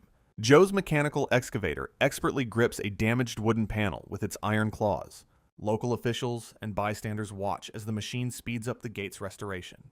Joe calls out orders to the crew while overseeing the heavy lifting operations. A powerful armored figure assists the workers by carrying large pieces of the structure. 1 week later, the crowd erupts in cheers as the gate is finally restored. The mechanical warrior Laka-kun stands tall after completing his assigned labor. Joe gives an enthusiastic thumbs up to show his approval of the successful project. A dazed young man watches the celebration with a look of stunned realization. Serving a supervised probation, the armored youth continues to perform manual labor for the city. A judge's gavel rests on a desk while the details of a lenient sentencing are shared. A comforting hand is placed upon the head of a girl who looks up in surprise. Within the wreckage of a church, a nun stands before the kneeling young man. She speaks with closed eyes about the divine favor that has been bestowed upon him. Joe stands nearby in his modern gear as the source of the boy's power is clarified. The young man stares forward with a worried expression while processing the weight of his gift. His sister looks on with concern while wondering if he moved the golem unconsciously. The elderly nun offers a kind smile as she continues her explanation to the siblings. The small group remains gathered amidst the church ruins to plan the young man's future training. Joe serves as Laka-kun's instructor while they use heavy machinery to help rebuild the city. Following this lead, Locke eagerly asks for their next assignment as glowing energy pulses through his arms. Despite the pressure, the young man focuses intently on his labor under the curious gaze of the townspeople. Nearby, several women watch the massive armored golem from a bridge and discuss his true identity. Moments later, they cheer loudly and wave to catch the hard-working warrior's attention from above. In response, Laka-kun offers a confident thumbs up, while the pilot feels overwhelmed by the attention. At the same time, local children marvel at Joe's mechanical excavator and excitedly compare it to a giant crab. Sitting at the controls, Joe looks down from the operator's cabin with a quiet and observant expression. Alongside the children, Nacrian smiles warmly while walking through the reconstruction site with a young companion. The atmosphere changes when a nun calls out to the group to announce that it is time for lunch. Hearing this, the young girl looks up expectantly while tugging on Nacrian's sleeve. She quickly asks the older girl if she will be joining them for the meal. However, Nacrian offers a bright and cheerful smile while politely declining the invitation for now. Noticing the exchange, Joe encourages her to go ahead and eat with the others instead of staying behind. As the others leave, Nacrian, who was previously freed from slavers, stands alone with a contemplative look. Joe observes her closely from his seat and notices a striking resemblance to a girl named Hitomi. The soldier is then momentarily startled when she suddenly speaks to offer him her heartfelt thanks. With a quiet gesture, she approaches the side of the massive excavator to hand a small cloth to the operator. A slender hand reaches out to present the simple dark fabric to the man inside the machine. Joe reacts with surprise as the fabric suddenly catches the wind and flutters near the heavy equipment. Joe dismisses the lost fabric by mentioning his magical inventory while it drifts through the air. Nacrian watches the sky with a stunned expression as the breeze brushes through her long hair. From the safety of his cabin, the soldier stares down with a deeply troubled and reflective gaze. He suddenly clenches his fist with intense determination and commands himself to maintain his composure. A painful memory of a news broadcast showing ruins in Japan flashes across his mind. His thoughts are interrupted when a cheerful voice calls out to thank him for his efforts. A young girl with rabbit ears informs the soldier that the property viewing is now ready. Joe raises his hand and shouts for Laka-kun to prepare for their next destination. The armored golem turns toward the bridge to say his goodbyes to the friendly local residents. Looking down at the sprawling city, the soldier resolves to purchase a permanent home in Spinny. A refined gentleman reviews financial documents and approves Joe's request to buy a new property. Nacrian politely takes her leave while the soldier prepares to move his heavy equipment once again. Joe glances back at the rabbit-eared attendant, who waits nearby with a hesitant and flustered expression. She nervously covers her mouth while watching the soldier with a mixture of awe and shyness. The long-haired girl stops in her tracks when the group invites her to join their tour. Hearing the proposal, the young attendant gasps in surprise and stares with wide, sparkling eyes. The party arrives at a massive timber-framed building that once served as a local inn. Joe and Locke survey the spacious front courtyard to plan where the mechanical golem will stand. Stepping inside the entryway, the soldier marvels at the sturdy brick arches and the elegant interior. He discovers a luxurious bathtub positioned on the second floor to provide a scenic view of the city. Belle turns to Nacrian and asks for her honest opinion on the potential new home. The long-haired girl hesitates with a troubled expression before finally speaking up. Looking away, she asks Joe if he finds her presence burdensome or hateful. She reveals the secret of her demonic heritage and the nature of her magic. The soldier absorbs this revelation with a silent and contemplative gaze. Nacrian casts her eyes downward in sadness, as if expecting a negative reaction. The rabbit-eared attendant offers a warm and reassuring smile to comfort her. Belle reminds Nacrian that she is a woman whose perspective is equally valuable. Leaning in closer, she insists that the girls must participate in the decision-making process. The professional maid then points out the high maintenance costs and logistical flaws of the house. She argues that they need two female opinions to balance out the two boys' views. Looking directly at Nacrian, Belle encourages her to join the conversation with a cheerful grin. Nacrian stares back in complete shock at the sudden show of kindness and acceptance. Her defensive walls crumble as she finally agrees to share her perspective with the group. Locke ponders the practical implications of where to station his massive golem. The group concludes that the backyard is better than the entrance to avoid blocking the sun. Nacrian's expression softens as she begins to feel like a true member of the party. The cheerful attendant beams with pride after successfully bringing everyone together. Belle energetically leads the way out of the building to find their next viewing. Joe watches her with a grateful smile while reflecting on her positive influence. After the group rejects several grand mansions, they continue their search for a more suitable residence. They eventually arrive at a final property located on the quiet northern edge of the city walls. The companions stand together in the yard and note how modest this house is compared to the previous ones. Studying the layout, Nakrian suggests a specific spot where the golem can rest without blocking the sun. Belle counts the rooms and confirms she is capable of maintaining the entire household by herself. Locke and Joe find themselves satisfied with the first-floor bath and the ample space for their mechanical ally. Their discussion is interrupted by a familiar voice calling out to the soldier from across the grounds. Anne and Marduk arrive with a cheerful greeting and a plan to cook a celebratory housewarming meal. Joe wipes sweat from his forehead and expresses his sincere gratitude for the group's immense support. The front yard soon fills with people as volunteers arrive to help carry various crates and belongings. Anne pauses to ask Joe if he has received the latest word from Antonio regarding her living situation. She explains that the guildmaster is drafting a recommendation since she must leave her dormitory. Meanwhile, Antonio works at his desk on a new employment contract under the watchful eye of his assistant.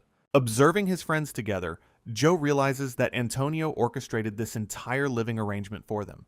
The soldier reflects on how the guildmaster likely showed them bad houses first to ensure they chose this one. He admits to himself that he fell right into Antonio's well-meaning trap to unite their party.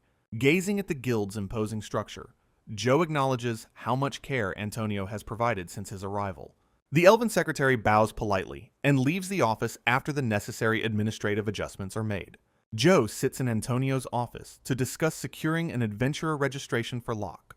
Despite the boy's probation, the guildmaster beams with excitement and agrees that Locke's power is ideal for a career in the guild.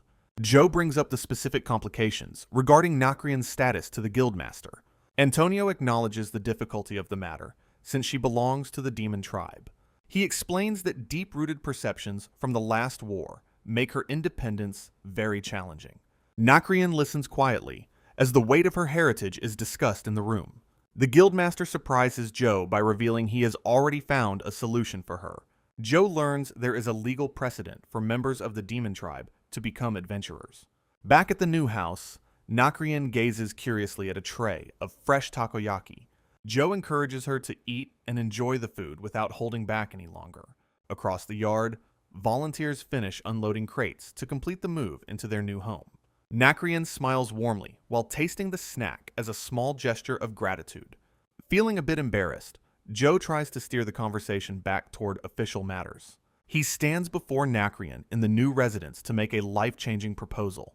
She looks up in surprise at the possibility of a new role and purpose. Joe confirms his intent to have her join them as a registered adventurer. Nearby, Belle reacts with total shock after seeing the group sharing the special meal. Anne joins in the celebration and happily offers another serving of the hot food. Marduk eyes the savory snack with intense concentration before taking a bite.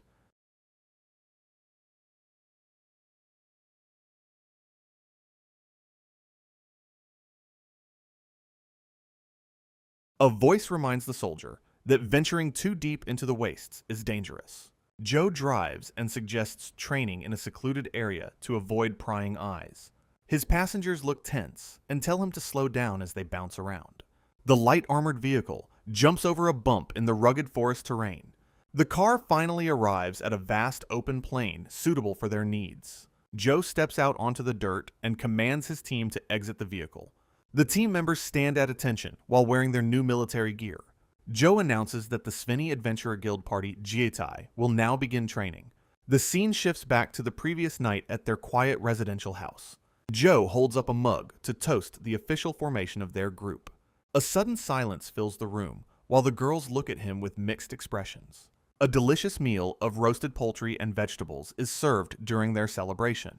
Nakrian expresses concern that their high rank might lead to overly difficult assignments. Anne points out that Joe's ability to kill ogres is not a common skill. Joe reminds the group of Anne's feat in blinding a wyvern with one arrow. He praises Nakrian's talent for defensive magic as she listens with a somber face. The conversation turns to the golem that Locke is able to control so effectively. Joe enjoys a bowl of salad and thanks Belle for her wonderful cooking. Anne explains the concept of a magic wall to Joe during the meal. She emphasizes that adventurers need great gear and experience to survive high-level work. Nacrian admits she was seen as a failure for only knowing defensive magic. Belle mumbles while stuffing her face with meat during dinner. She reacts with wide-eyed surprise at Joe's sudden proposal. Her rabbit ears flap vigorously as her mood brightens. Joe strokes his chin while considering the best path forward. He requests that the information remains strictly within their group. Back in the forest, Joe chambers a round into his rifle. The safety selector clicks into position with a sharp metallic sound. He focuses his aim through the iron sights with intense concentration. A powerful shot strikes the wooden target squarely in the center. The group stands impressed at the designated temporary shooting range. Joe reveals that his power is technological rather than magical. He explains that these items allow anyone to possess great power. The team listens carefully as he discusses preparing for danger. His expression turns solemn while discussing the value of protecting life. He begins the training by positioning Belle's shoulder against the stock. Joe instructs her to adjust her center of gravity for stability. He supports her from behind to help manage the expected recoil. The weapon's firing mechanism is engaged with a final click. Joe gives the command to focus and squeeze the trigger slowly. Belle fires her first shot as a shell casing flies out. The wooden target remains positioned at the far end of the shooting range. A cloud of dust erupts from the ground as the projectile strikes low. Anne stares in disbelief while questioning if she has actually summoned explosive magic. The lesson continues with a diagram showing how the firing pin ignites the gunpowder. Joe warns that this powerful tool requires constant and extremely careful handling.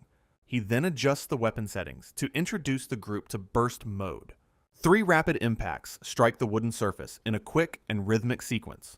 Joe peers through his binoculars to verify the accuracy of the recent shots. The wooden board displays 3 distinct holes clustered near its outer rings. Anne feels a surge of confidence, knowing she can now fight alongside Joe. Knott steps forward and takes her position to attempt the burst mode drill. Locke maintains a look of focus while preparing for his turn to aim. A thunderous command to fire echoes across the clearing as practice resumes. Another target stands ready to be tested by the group's improving skills. Dust and splinters fly as a barrage of bullets finds its mark. A powerful impact suddenly shatters the upper edge of the wooden target. Knott gasps in pure astonishment at the raw destruction she has unleashed. She stares at the broken wood while believing she used attack magic. Joe quickly intervenes to instruct Knott on engaging the safety mechanism properly.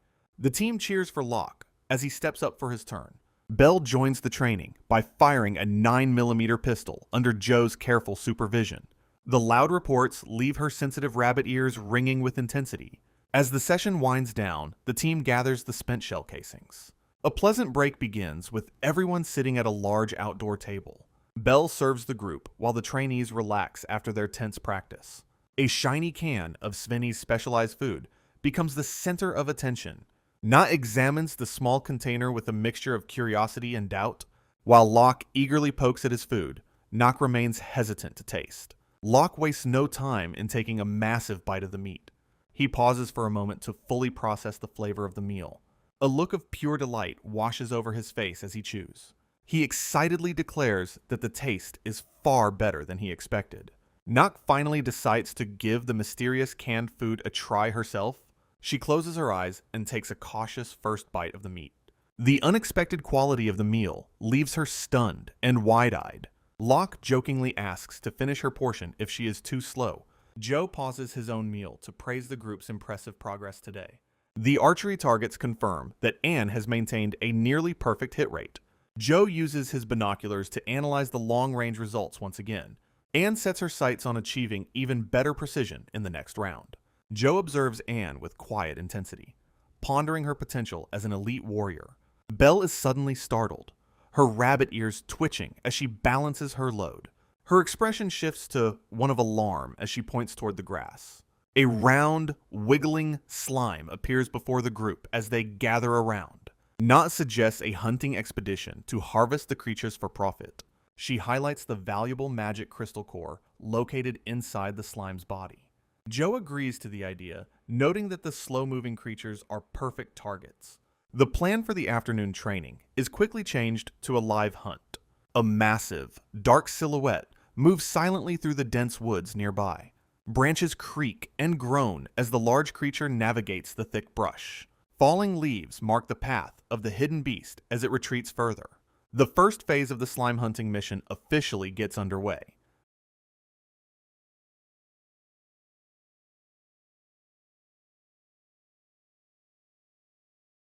Several gelatinous slimes hop across the open terrain toward the forest edge. The squad begins a full sprint to intercept the targets before they vanish.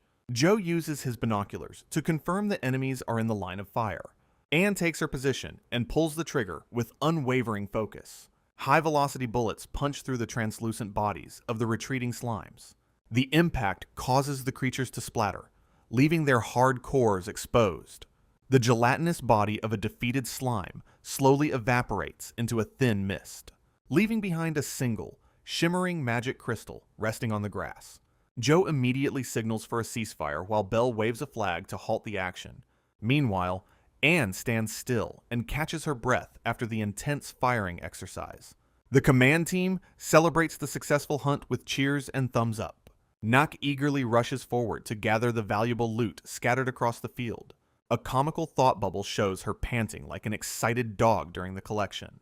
Soon, a massive pile of harvested crystals glitters as the group praises Anne's skill. Nut realizes the sheer value of the haul and anticipates a massive profit. Belle then approaches with a bottle to properly clean the sticky residue from the cores. The girls work together to rinse the crystals and ensure they are safe. Fresh water splashes over the pile to neutralize any remaining corrosive slime fluids. Locke reflects on the harsh reality of weapon maintenance costs in past hunts. The team concludes that this bounty is enough to sustain them for a month. Nock turns toward Anne to express her genuine gratitude for the impressive haul. She beams with a warm smile, feeling truly useful to her companions. A sudden popping sound startles her as a chilled drink is revealed. Foam bubbles over the top of a freshly opened bottle of fizzy soda. Belle lets out a loud, involuntary burp after taking a deep gulp. The group laughs as Nak struggles with the carbonation, while Belle apologizes profusely. Belle looks disgusted when Locke compares the bubbly soda to slime body fluids. The team eventually decides to end the successful hunt and return to town. As they pack the military vehicle, Anne suddenly notices something in the distance. Joe looks around confused and asks the others where Anne has disappeared to. Without a word, Anne sprints away from the group toward a new target. Her eyes light up with pure greed upon spotting a massive lone slime. She decides to take down one last prize before the day is over. Joe shouts for her to stop, while Nat quickly chases after the impulsive girl. Anne continues her reckless charge toward the shimmering, gelatinous creature with her rifle. Suddenly, the creature retaliates by launching a high-speed projectile directly at the intruder. A thick splash of slime impacts the ground as the monster begins its assault. Anne stands frozen in shock as the sheer scale of the monster is revealed. The surface of the giant slime ripples ominously with a rhythmic wobbling sound.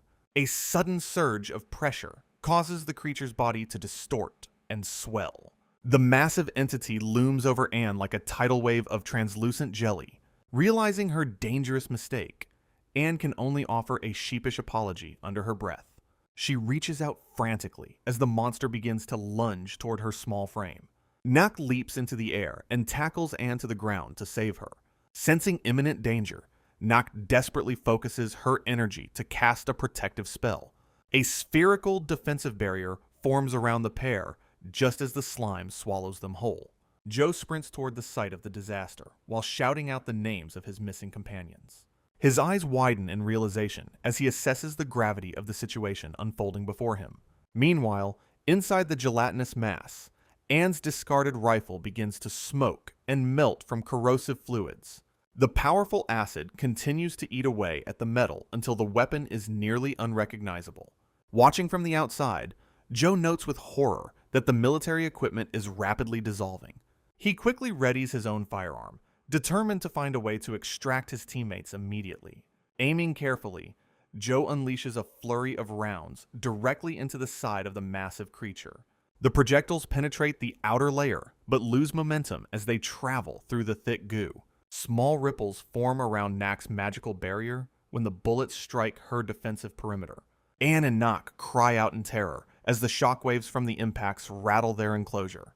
Joe grits his teeth, realizing his standard rifle lacks the power to reach the monster's core. He reaches into his magical inventory to summon something with enough mass to break through. Trapped within the belly of the beast, Anne watches helplessly as her gear turns into slag. She turns to her companion with a trembling voice to ask how much longer the shield holds. Knack remains hunched over in intense concentration, her body shaking from the effort of the spell. Beads of sweat roll down her face while she struggles against the crushing external pressure. Anne's expression shifts to one of pure dread as she senses the defensive magic beginning to flicker. Suddenly, a massive metal structure begins to materialize from a portal directly above the trapped pair. The two girls stare upward in utter disbelief while struggling to maintain their focus on the spell. A heavy industrial excavator arm crashes through the slime's surface to provide a desperate rescue. Joe narrows his eyes with intense focus as he assesses the danger his friends are facing. A massive industrial mechanical arm rises high into the air as it prepares to strike. The heavy metal claw slams into a glowing magical seal with a thunderous impact. Utilizing the excavator's strength, Joe maneuvers the claw to grip the protective sphere containing his teammates. Witnessing the mechanical rescue, the girls cry out in a mixture of hope and desperate concern. Joe's heavy combat boot stomps down on the throttle to increase the machine's power. Inside the cramped cockpit, he pulls back sharply on the control lever to execute a lifting maneuver. The excavator successfully yanks the magical barrier containing Anne and Nock out of the monster's digestive fluids. As the sphere is pulled to safety, the remaining allies rush forward to meet the rescued pair. Anne gazes up with an expression of pure relief while calling out Joe's name in gratitude. Having secured his friends, Joe drives the massive construction vehicle deeper into the translucent, gelatinous monster. He maintains his composure while the industrial machine's silhouette remains visible through the creature's thick body. The heavy mechanical claws snap shut as they navigate through the viscous interior of the beast. Joe aims the excavator's secondary arm toward the glowing core located at the very center of the slime. With precise coordination, the metal teeth of the machine clamp firmly onto the monster's pulsating heart. A smirk of victory crosses Joe's face as he confirms he has finally caught his target. He begins to pull the central orb upward through the resistance of the creature's thick outer membrane. Smoke and steam hiss from the mechanical arm as it struggles against the monster's internal pressure. The mechanical grip becomes so intense that thin cracks begin to spiderweb across the surface of the core. A sudden geyser of fluid erupts from the monster as its physical form reacts to the imminent destruction. Joe peers out from the cockpit with a look of intense relief after the harrowing battle. He exhales a breath of exhaustion as steam hisses from the pedals beneath his combat boots. Gathering outside the machine, the group expresses their deep apologies and gratitude for the successful rescue. The girl in camouflage proudly presents the massive glowing crystal recovered from the monster's remains. She immediately begins to calculate how many days of food such a large prize will provide. Locke stares at the glowing orb with wide eyes as he recognizes its immense value. The group examines the artifact as they learn that the white color signifies healing magic. Gesturing frantically, Locke explains that such a pure specimen is classified as a legendary treasure. His teammates look on with mild surprise that he possesses knowledge about anything besides food. He suggests donating the rare treasure to the monastery church to aid their healing efforts. The girl's jaw drops in disbelief as Locke proposes donating all their hunt profits as well. Joe prepares to return the massive industrial machine to his inventory before they head home. Unnoticed by the group, a small remnant of the gelatinous slime bounces onto the construction vehicle. As Joe walks away, a blurred object suddenly rockets through the air toward his back. The soldier starts to turn his head as the projectile closes the distance in an instant. Locke lunges forward with a desperate cry as his helmet flies off during the sudden movement. A dark, shadowy hand reaches out from the blur to strike Joe before he can react.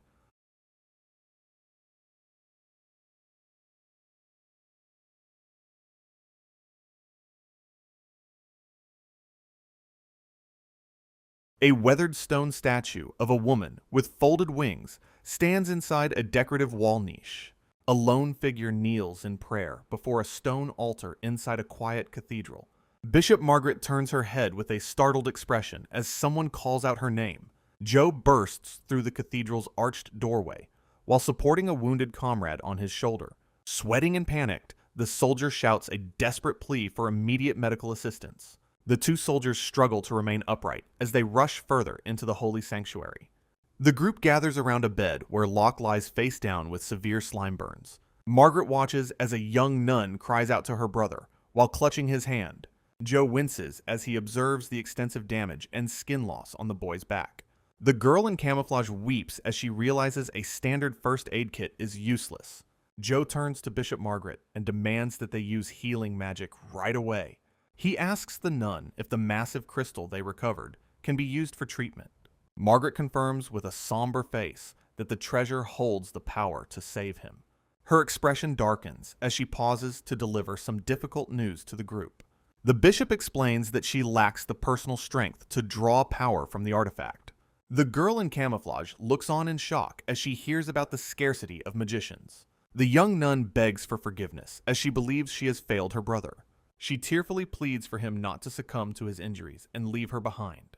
A brilliant white light suddenly flares out from the surface of the large crystal orb. Joe and his companions stare in amazement as the treasure begins to glow intensely. Margaret clasps her hands together in prayer while realizing the artifact is resonating with the young nun. A hand reaches out to touch the surface of the brilliantly glowing crystal orb. Margaret informs Miranda that she has been chosen for a great healing blessing. The bishop places a steadying hand on her shoulder while urging her to concentrate. Sweating with nerves, Miranda listens intently to the instructions being given to her. The young nun steels her resolve and prepares to channel the divine power. A stone statue of the goddess stands silently as the spiritual energy begins to flow. Bright light flares from Miranda's palms as she holds her hands over her brother. She cries soft tears while watching the life return to Locke's eyes. The wounded boy slowly regains consciousness and weakly calls out his sister's name. Joe and his companion watch in absolute amazement as the room fills with light. The power from the ritual shines out through the windows of the tall cathedral. Deep wounds and slime burns on Locke's back miraculously seal shut before their eyes. A blonde noblewoman clasps her hands in prayer while celebrating the successful healing. Days later, both siblings lie in separate beds while recovering from the intense exhaustion. The noblewoman discusses the long recuperation period with her loyal knight Saunders. Joe gestures toward the street while updating the group on the siblings' current status. The siblings are seen walking through the sunlit town as they finally leave. Miranda and Locke walk together while happily eating snacks purchased from a local stall. The blonde lady weeps tears of joy upon seeing the pair fully recovered. Saunders kindly offers his mistress a handkerchief to dry her eyes as they watch. Elizabeth expresses her gratitude to Joe for sharing such a moving story with her. Saunders reflects on the themes of sibling love and compassion for comrades mentioned in the tale. The knight admits that the long trip to the downtown area was worth it just to hear the story. Joe's companion whispers a warning to him while he continues to enjoy his street food snack. Nearby, children admire the golden carriage while the driver tells them to stay back. Elizabeth uses her fan to hide a blush while confessing that she is genuinely enjoying the experience. Saunders carefully watches over his lady and reminds her not to get any sauce on her clothes. Joe thinks back to the morning when the noblewoman first approached him during a formal meeting. The lady shows a keen interest in Joe's unique background and invites him to tea later on. Joe responds with a bright smile and suggests they all celebrate the siblings' recovery with a meal. The soldier takes the lead and guides the group toward one of his favorite local spots. His companions speculate quietly about the lady's true intentions and the possibility of a marriage proposal. Elizabeth maintains a calm and elegant expression while walking through the busy town streets. Joe spots the siblings in the distance and waves them over to join the group for lunch. A sudden hand on his shoulder startles Joe as he turns to see a familiar face. Murdoch explains that he has finally finished preparing the special dish Joe asked him to recreate. A steaming bowl of noodles topped with eggs is presented as the culmination of their culinary efforts. The group watches eagerly as Murdoch serves the hot soup, which introduces a new concept to them. Several bowls of varied Southeast Asian-inspired noodle dishes are displayed on the table. Elizabeth looks on in wonder as she is invited to try the unique and flavorful meal. Elizabeth prepares to enjoy the steaming bowl of noodles and cheerfully declares, "It is time to eat." But the noblewoman pauses for a moment as she looks down at the unfamiliar dish in silence. Turning to Saunders, she asks for guidance on proper etiquette while hiding her face behind a fan. Her eyes suddenly widen in surprise as a loud and unexpected sound catches her off guard.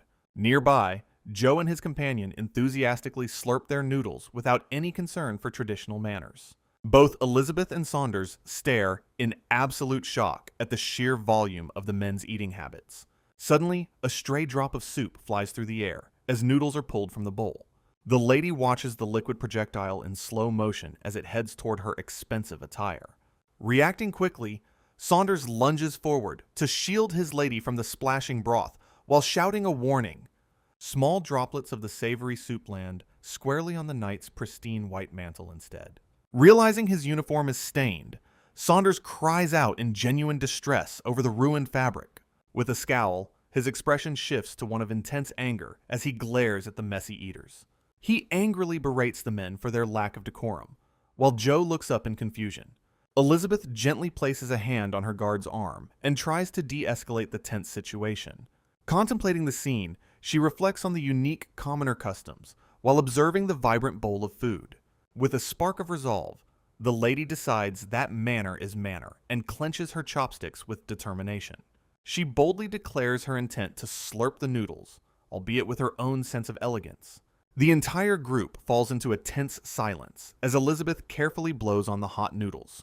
Saunders watches with bated breath and visible sweat as his lady prepares for her first bite. Joe and Murdoch join the silent observation, while waiting to see the noblewoman's reaction to the meal. Elizabeth brings a bundle of noodles to her lips with a determined expression. Joe and Murdoch watch intently, curious if the noblewoman will actually slurp her food. The lady closes her eyes and begins to pull the long noodles into her mouth. Murdoch notes that she is cleverly wiping the broth away to avoid making a mess. She maintains her grace by expertly controlling the noodles with her chopsticks as she eats. The slurping continues as she fully commits to the unique commoner style of dining. A blush of delight appears on her face as she proclaims the dish is truly delicious. While Saunders expresses his admiration, the group continues their meal in high spirits. An unexpected droplet of liquid suddenly ejects from a bowl and flies through the air. The soup lands squarely on Elizabeth's cheek, causing her to stop in stunned silence. Joe is interrupted mid-bite when a voice calls out to him from the side. A dwarf named Tendar appears, looking weary and deeply troubled by pressing news. Joe invites the newcomer to join them, but the dwarf demands his immediate and private attention. The soldier looks on with a bewildered expression as the mood suddenly turns serious. Saunders reacts with alarm to news of a coup d'etat and begins to move quickly.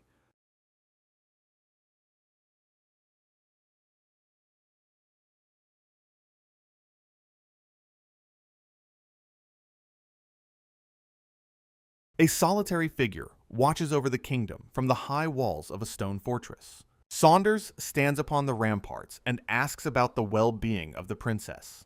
A formidable warrior known as Goliath stands guard near a dark doorway with a stern gaze. A young girl with elaborate curls rests quietly in her bedroom, following the recent chaos. Saunders covers his face in frustration as he deals with the weight of the situation. Turning around, he notices Murdoch arriving with a large and ornate circular shield. Murdoch explains the mystery of his new equipment while urging his friend to have faith. Elsewhere, an armored military transport vehicle races through the wilderness toward the conflict zone. Joe sits inside the dark interior and asks for a map to begin his assessment. His companions remain alert as the heavy transport shakes while traversing the uneven ground. Meanwhile, the leaders of Spinny conclude an emergency meeting with a unanimous vote. A courier releases a bird to carry vital news of the mercenary uprising to allies. Dark figures illustrate the brutal takeover of the city by a ruthless mercenary guild. As innocent civilians suffer, looters run rampant, while local defenders desperately hold their ground. A gavel strikes the bench as the council formally orders a counter-coup operation. At the Allied headquarters, a bald commander stands before a crowd of eager soldiers. He points to a diagram of the fortress while explaining the upcoming infiltration plan. The veteran warrior raises a fist to inspire his men for the difficult battle ahead. A detailed overview of the city shows its unique pentagonal and star-shaped defensive walls. Hidden in the shadows, a group of resistance fighters waits for a signal to act. Joe and his specialized team receive their final orders to lead the scouting mission. The commander questions how they will investigate, as Joe offers a confident technical solution. He presents a stack of broadband radios to provide a modern communication advantage. Antonio expresses amazement at the technology allowing people to speak instantly across great distances. Joe looks back as the elder calls out to him with a respectful title. The gentleman politely asks for a private word to discuss a matter of personal importance. He mentions a carrier pigeon that delivered news from his daughter, who is trapped in tars. Standing on the city wall, he emphasizes that this specific request is personal rather than official. With a pained expression, he begs the soldier to save his daughter from the brewing conflict. Joe listens with a serious gaze as he learns where the Allies are currently hiding. Steering the heavy transport, Joe explains the plan to rendezvous with Allies and evacuate civilians. In the back of the vibrating vehicle, the companions discuss the dual nature of their mission. Miranda holds her face while considering how her unique healing powers might be utilized. A sudden realization or noise causes the young woman to startle as they approach the zone. The armored commander of the Allied second group shouts instructions over the loud radio channel. Joe reaches for the dial to lower the volume, while Miranda apologizes for her brother. Nagase stares into the distance with a grim expression as the transport rushes through the night. Feeling the weight of the mission, Miranda clutches her chest while struggling with her nerves. She admits that she finally understands the true depth of Locke's constant worry for her. A vivid memory of heavy iron chains serves as a reminder of the mercenaries' past brutality. The curly-haired girl offers Nagase a chance to back out of the dangerous infiltration mission. Nagase refuses to stay behind, as she remains haunted by memories she can never forget. Miranda steels her resolve to go forward because of the trauma they have all endured. Miranda vows to do her absolute best, to help others who are suffering as she once did. Nagase gazes out the window of the moving vehicle with a heavy heart. The transport continues its journey through the night as the conversation carries on. Wearing his camouflage gear, Joe focuses on the road while his companion remains quiet. In the back of the cabin, the girls notice Miranda's improved mood and prepare a surprise. A large bag of rice crackers is produced as a special snack from their previous training. The soldiers in the back discuss how their own sense of duty mirrors Joe's resolve. A small welcome party begins in the transport as they offer Miranda food and drink. Overwhelmed by their genuine kindness, Miranda tearfully expresses her gratitude to her new friends. Miranda is startled and delighted by the fizzy sensation of her first taste of soda. One of the girls reaches forward to offer a bottle of the beverage to Nagase. Nagase looks at the drink with a contemplative expression as the vehicle rumbles on. She politely turns down the soda, admitting that she is not a fan of the taste. Despite rejecting the drink, she shows interest in trying one of the crunchy baked treats. The armored transport rushes through the dense forest under the cover of night. Shadows stretch across the mountainous horizon as the group travels further into the wilderness. Bright headlights cut through the darkness while the mission continues without any further delays. Exhausted from the day's events, the young women in the back eventually succumb to sleep. Nagase takes a bite of the cracker while Joe continues to navigate the dark terrain.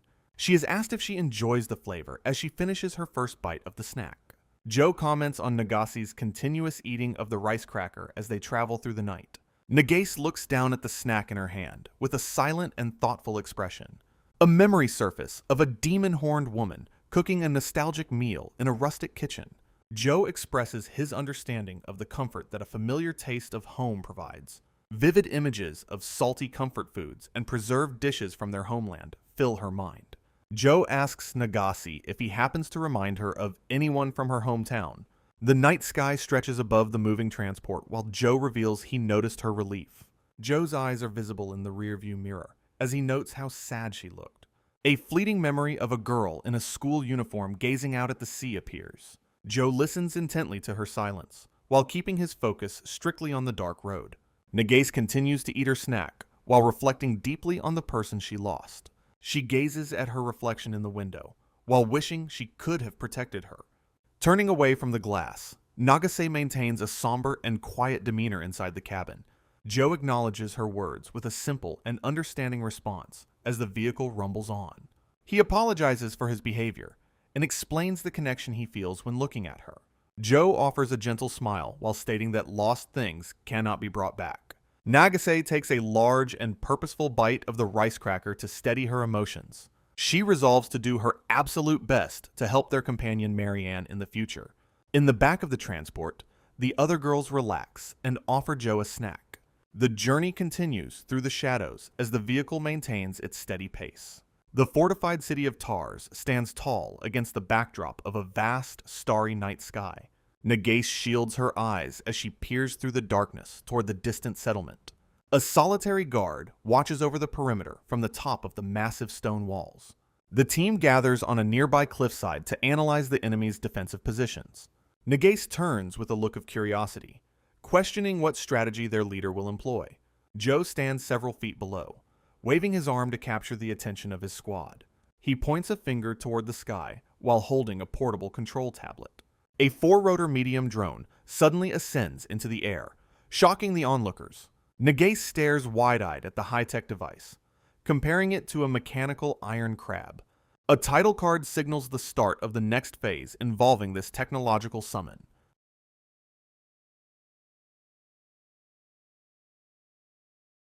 The focus shifts to a large, multi-story brick residence identified as Marianne's house.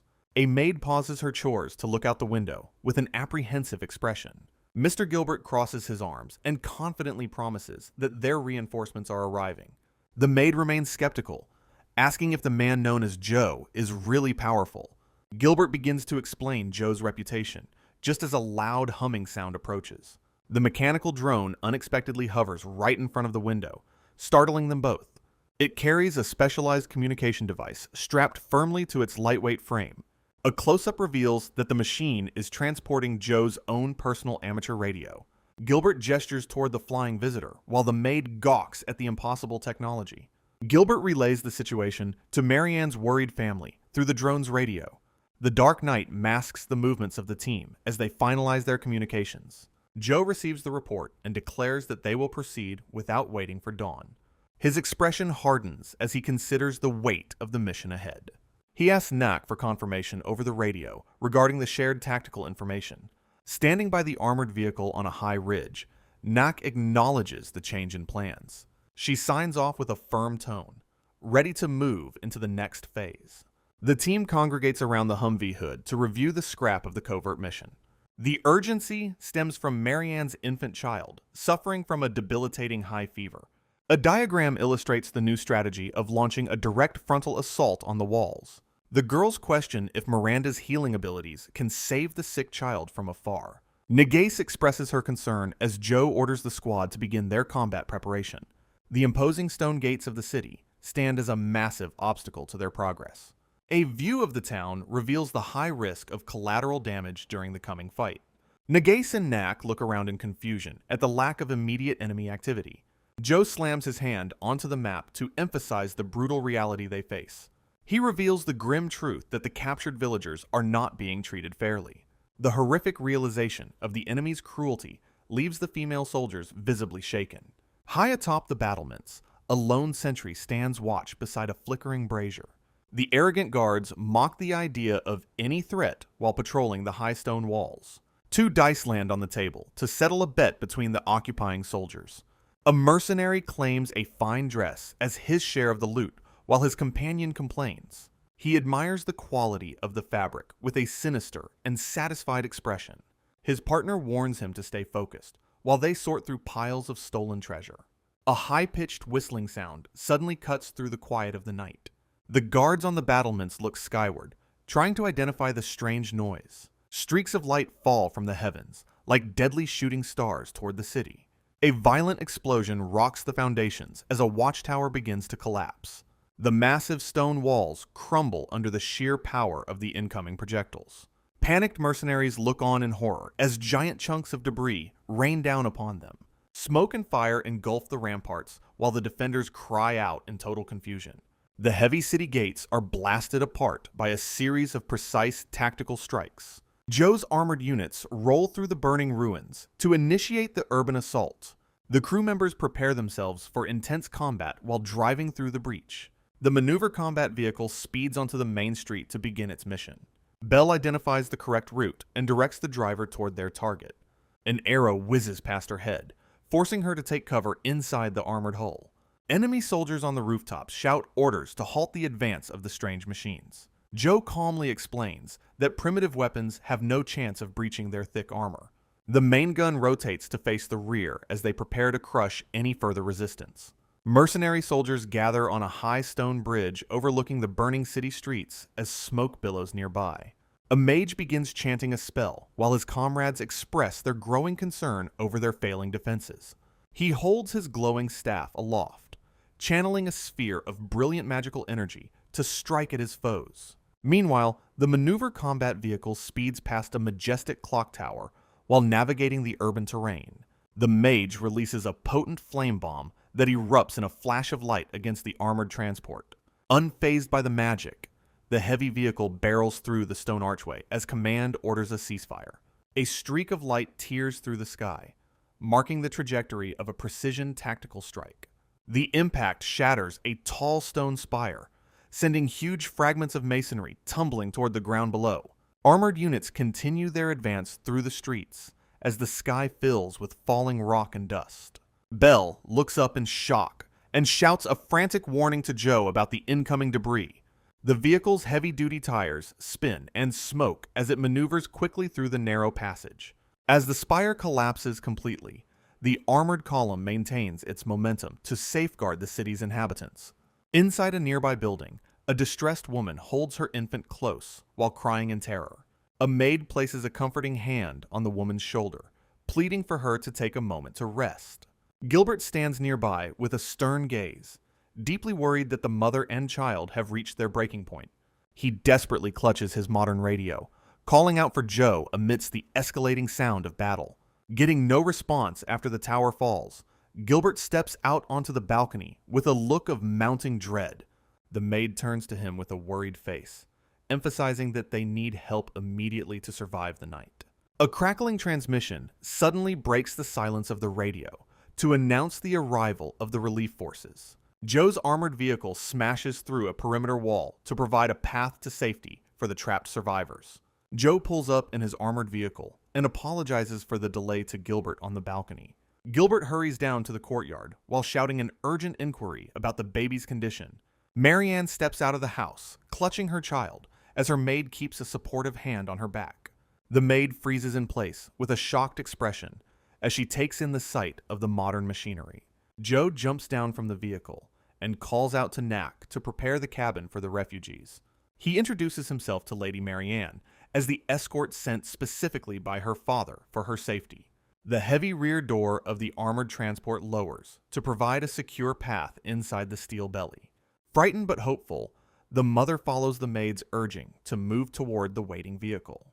High above the street, two masked scouts observe the rescue operation from the peak of a gabled roof. Peering through a narrow gap, one of the ninjas confirms that they have indeed located Joe Jinguji. They exchange whispers about Joe's reputation while keeping a close watch on his every movement. A young woman offers a silent prayer for the survivors' safety while shedding tears of relief. Knack acknowledges the command and begins ushering the civilians toward the rear of the Type 96. She signals for the group to make haste as the sounds of battle echo through the ruined wall. Suddenly, Knack's expression shifts to one of deep suspicion as she senses something out of place. The maid and Lady Marianne stop and stare at Knack, confused by her sudden hesitation. The maid demands an explanation for the delay while shielding the mother and child behind her. Turning toward Knack with a frantic expression, the maid asks if a demon is present nearby. Knack remains alert and focused as a sharp whistling sound suddenly cuts through the air. Joe looks up in shock as glowing magic projectiles streak across the sky above the manor. Quickly raising his binoculars, the soldier attempts to locate the source of the incoming magical bombardment. Atop a nearby wall, two enemy mages prepare another spell while plotting to drop a roof on their targets. Realizing the danger, Joe grinds his teeth as he notes that their pursuers have already caught up to them. At the rear of the armored transport, Nak stands ready as the frightened mother and maid prepare to board. The driver's eyes widen in alarm when she hears her name called out amidst the growing chaos. Urgently, she receives orders to prioritize guiding Lady Marianne and the civilians into the safety of the Type 96. A look of intense worry crosses Nak's face as the reality of the impending ambush sinks in. Turning away from the open street, she sprints toward the vehicle to execute her command immediately. Violent explosions suddenly erupt across the cityscape as the enemy mages begin their coordinated assault on the area.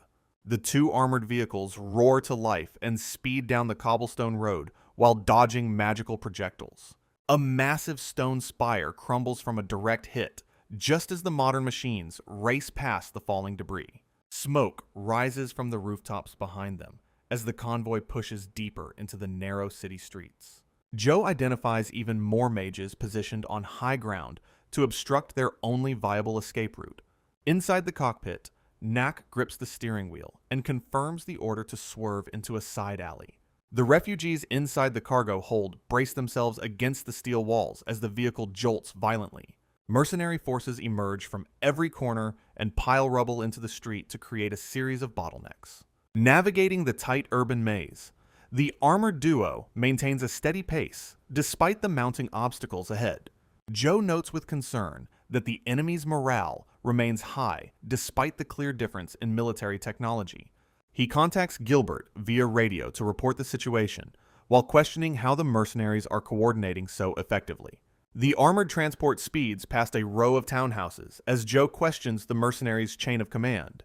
Inside the transport, Gilbert explains via radio that his mission to investigate slave trading was interrupted by the coup. A dark vision reveals hooded figures from a dark guild profiting from the trade of shackled children. This shadowy investigation suggests the guild instigated the coup, though a direct connection remains elusive. Meanwhile, agile enemy agents sprint across the sloped rooftops of Spinny to keep pace with the fleeing vehicles.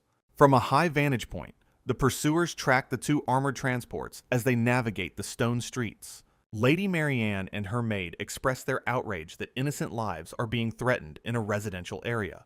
The driver listens silently, while the refugees inside the hold label their heartless attackers as mere demons. Marianne gazes downward with a look of deep sorrow, while protective hands cradle her infant child. Sitting in the cockpit, she remains focused on the road while the rearview mirror reflects the cabin. Her eye peers through a narrow viewing slit as she continues to pilot the heavy machinery forward. Checking the rearview mirror, she watches the passengers closely, while maintaining a steady course through the chaos. The lady's face pales with mounting dread as the sounds of the pursuit echo outside the armored hull. Sweating from the intense pressure, Marianne lowers her head and holds her child even tighter against her chest. Knot stares ahead with a grim expression, feeling the weight of the lives she is currently protecting. Her features show a flicker of internal conflict as the cries of the frightened civilians reach her ears. Steeling her resolve, the soldier narrows her gaze and prepares to make a decisive move to escape. Looking out from the transport, the second armored vehicle is seen leading the way through a narrow corridor. The lead transport kicks up dust as a mysterious invitation to join a party appears above them. Closing her eyes for a brief moment, Nak takes a deep breath and readies herself for the fight. Knot narrows her eyes, her mind racing to find a way to protect her passengers. She reassures the worried Lady Marianne and her maid that they will remain safe. Joe and Nock affirm their commitment to the Geatai's duty of absolute protection. The heavy armored transport roars through the cobblestone streets toward a potential exit. Agents perched high on the rooftops signal that the targets are finally arriving. Three shadowy figures watch from a stone ledge, ready to intercept the fleeing vehicles. A mage raises his glowing staff, intent on preventing any chance of an escape. The lead vehicle charges, headlong into the darkness with its headlights blazing brightly. Surprise ripples through the pursuers as the two armored transports suddenly break their formation.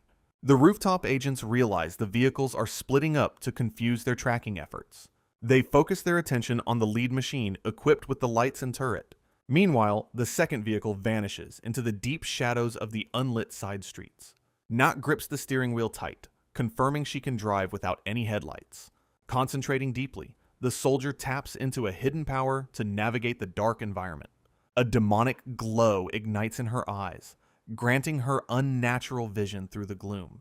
The narrow, dark alleys become clear as she pushes the heavy transport forward. She spots a gap in the city's architecture and floors the accelerator. With a thunderous crash, the transport smashes through a wooden gate to reach freedom. Two cat-eared scouts on the high walls watch in silence as the dust settles. They gaze at the horizon where the Jiatai has successfully escaped the deadly city trap. The armored transports finally arrive at the designated rendezvous point located just outside the city walls, screeching to a halt as they reconnect in a safe, secluded clearing. Nock jumps out of the vehicle and quickly checks with Joe to ensure no enemies are following.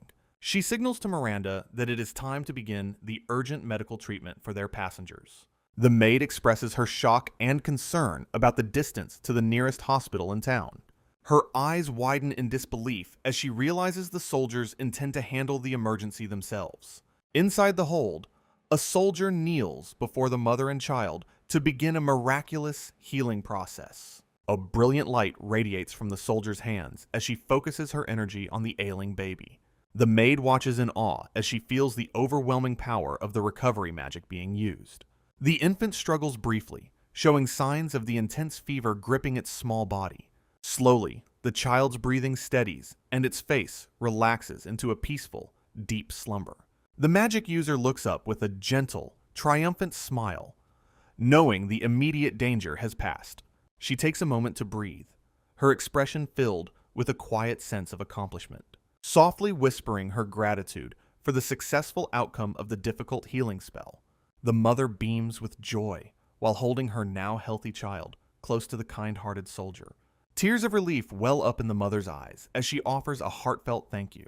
Na stands by, deeply moved by the scene of compassion unfolding within the armored transport. Suddenly, the maid cries out and bolts toward the open field in a state of high emotion. Nak and the others watch from the vehicle as the woman collapses onto her knees. She sobs into her hands, praying fervently for just a little more time to complete her mission.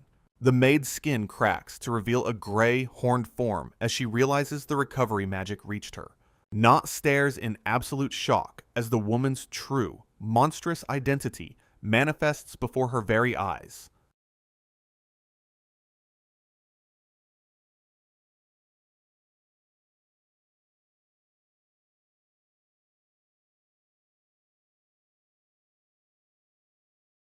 Nak and her companion maintain a safe distance while watching the mysterious woman in the field. A sharp, spiraled horn protrudes from her head, confirming her nature as a member of a hidden race. She discards the remnants of her maid's uniform as the artificial disguise continues to peel away. Nock breaks into a cold sweat, sensing the overwhelming pressure radiating from the transformed being. The veteran soldier identifies her as part of the Devil Tribe, a group thought to be extinct. The narrative shifts as the true identity of their passenger reveals a much larger conspiracy at play. The team remains in a tense standoff near the armored vehicles while processing the sudden revelation. Joe speaks urgently into his radio, warning the squad to prepare for a possible engagement. Nock whispers the name of the ancient tribe, unable to believe the legends are standing before her.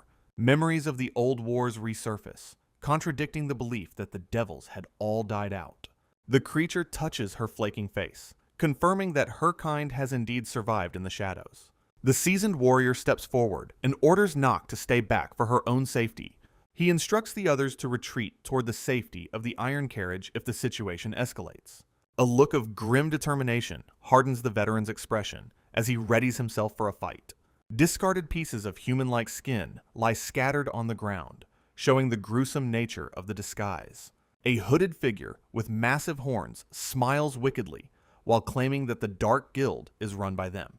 The creature touches the discarded remnants of her human skin scattered across the dirt path.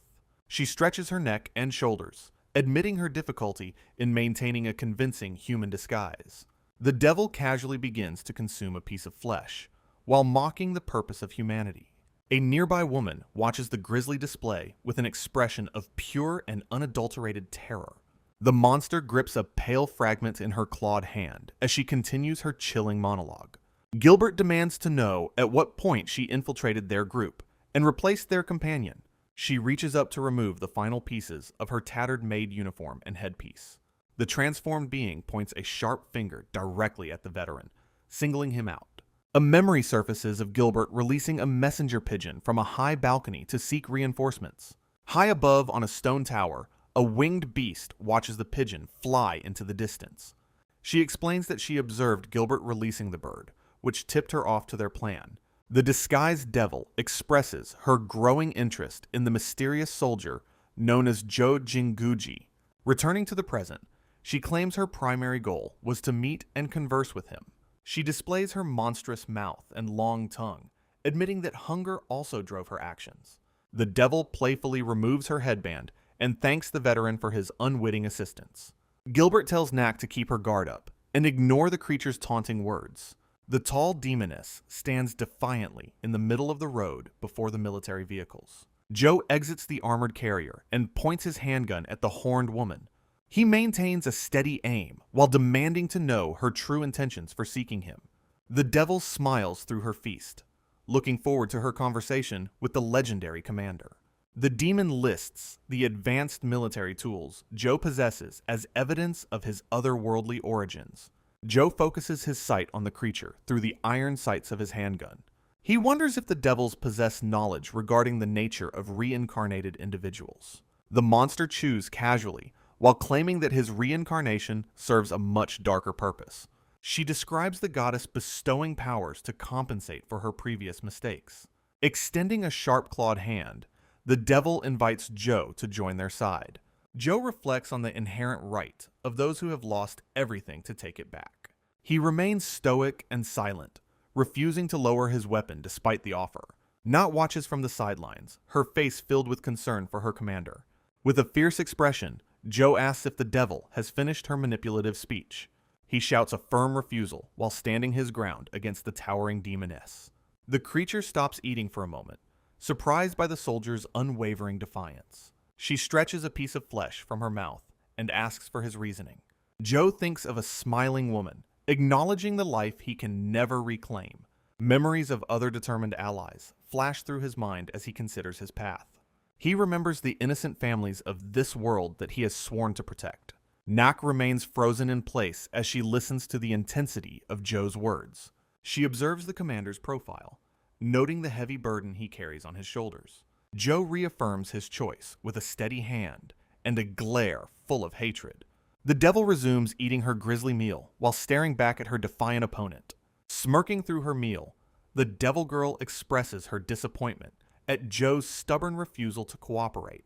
Nearby, Knack and an older man react with pure shock as a sudden vibration rocks the ground, while debris and dust rain down upon the Allies as a massive force erupts from the earth, revealing a grotesque, giant worm monster that bursts forth to loom over the terrified civilians, showing off a circular maw filled with rows of jagged, needle-like teeth.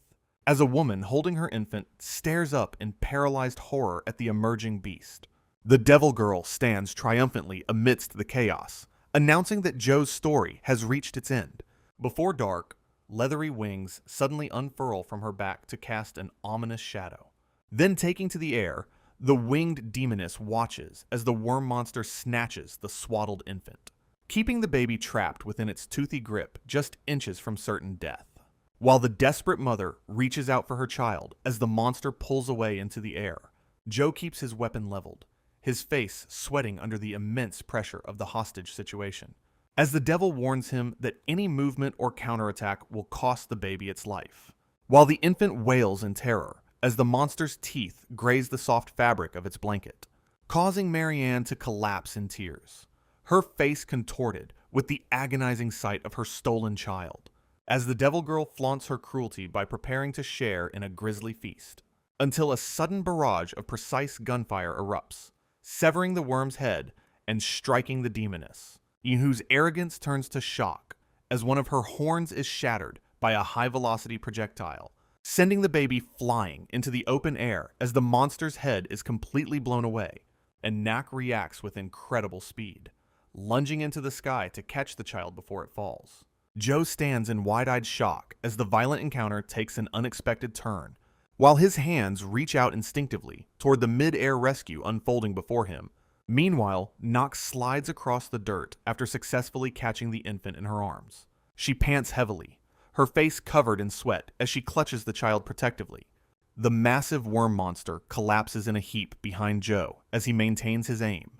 He glances toward the trees to acknowledge the hidden sniper who provided backup, revealing Anne stationed high on a thick branch with her rifle leveled.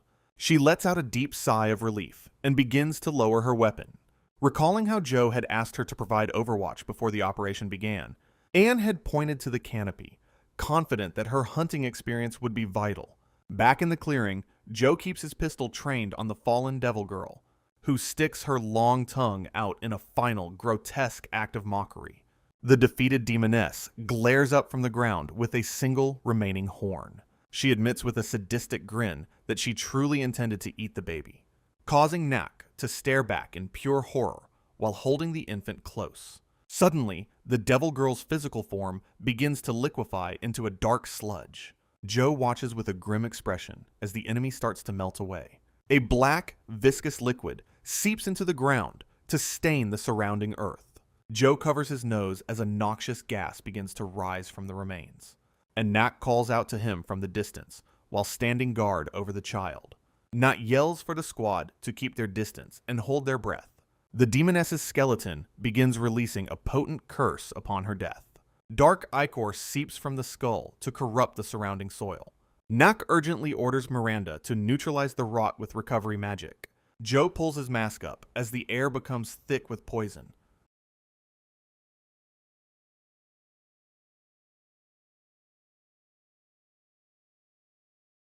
The spreading blight instantly kills a small bird and a nearby butterfly.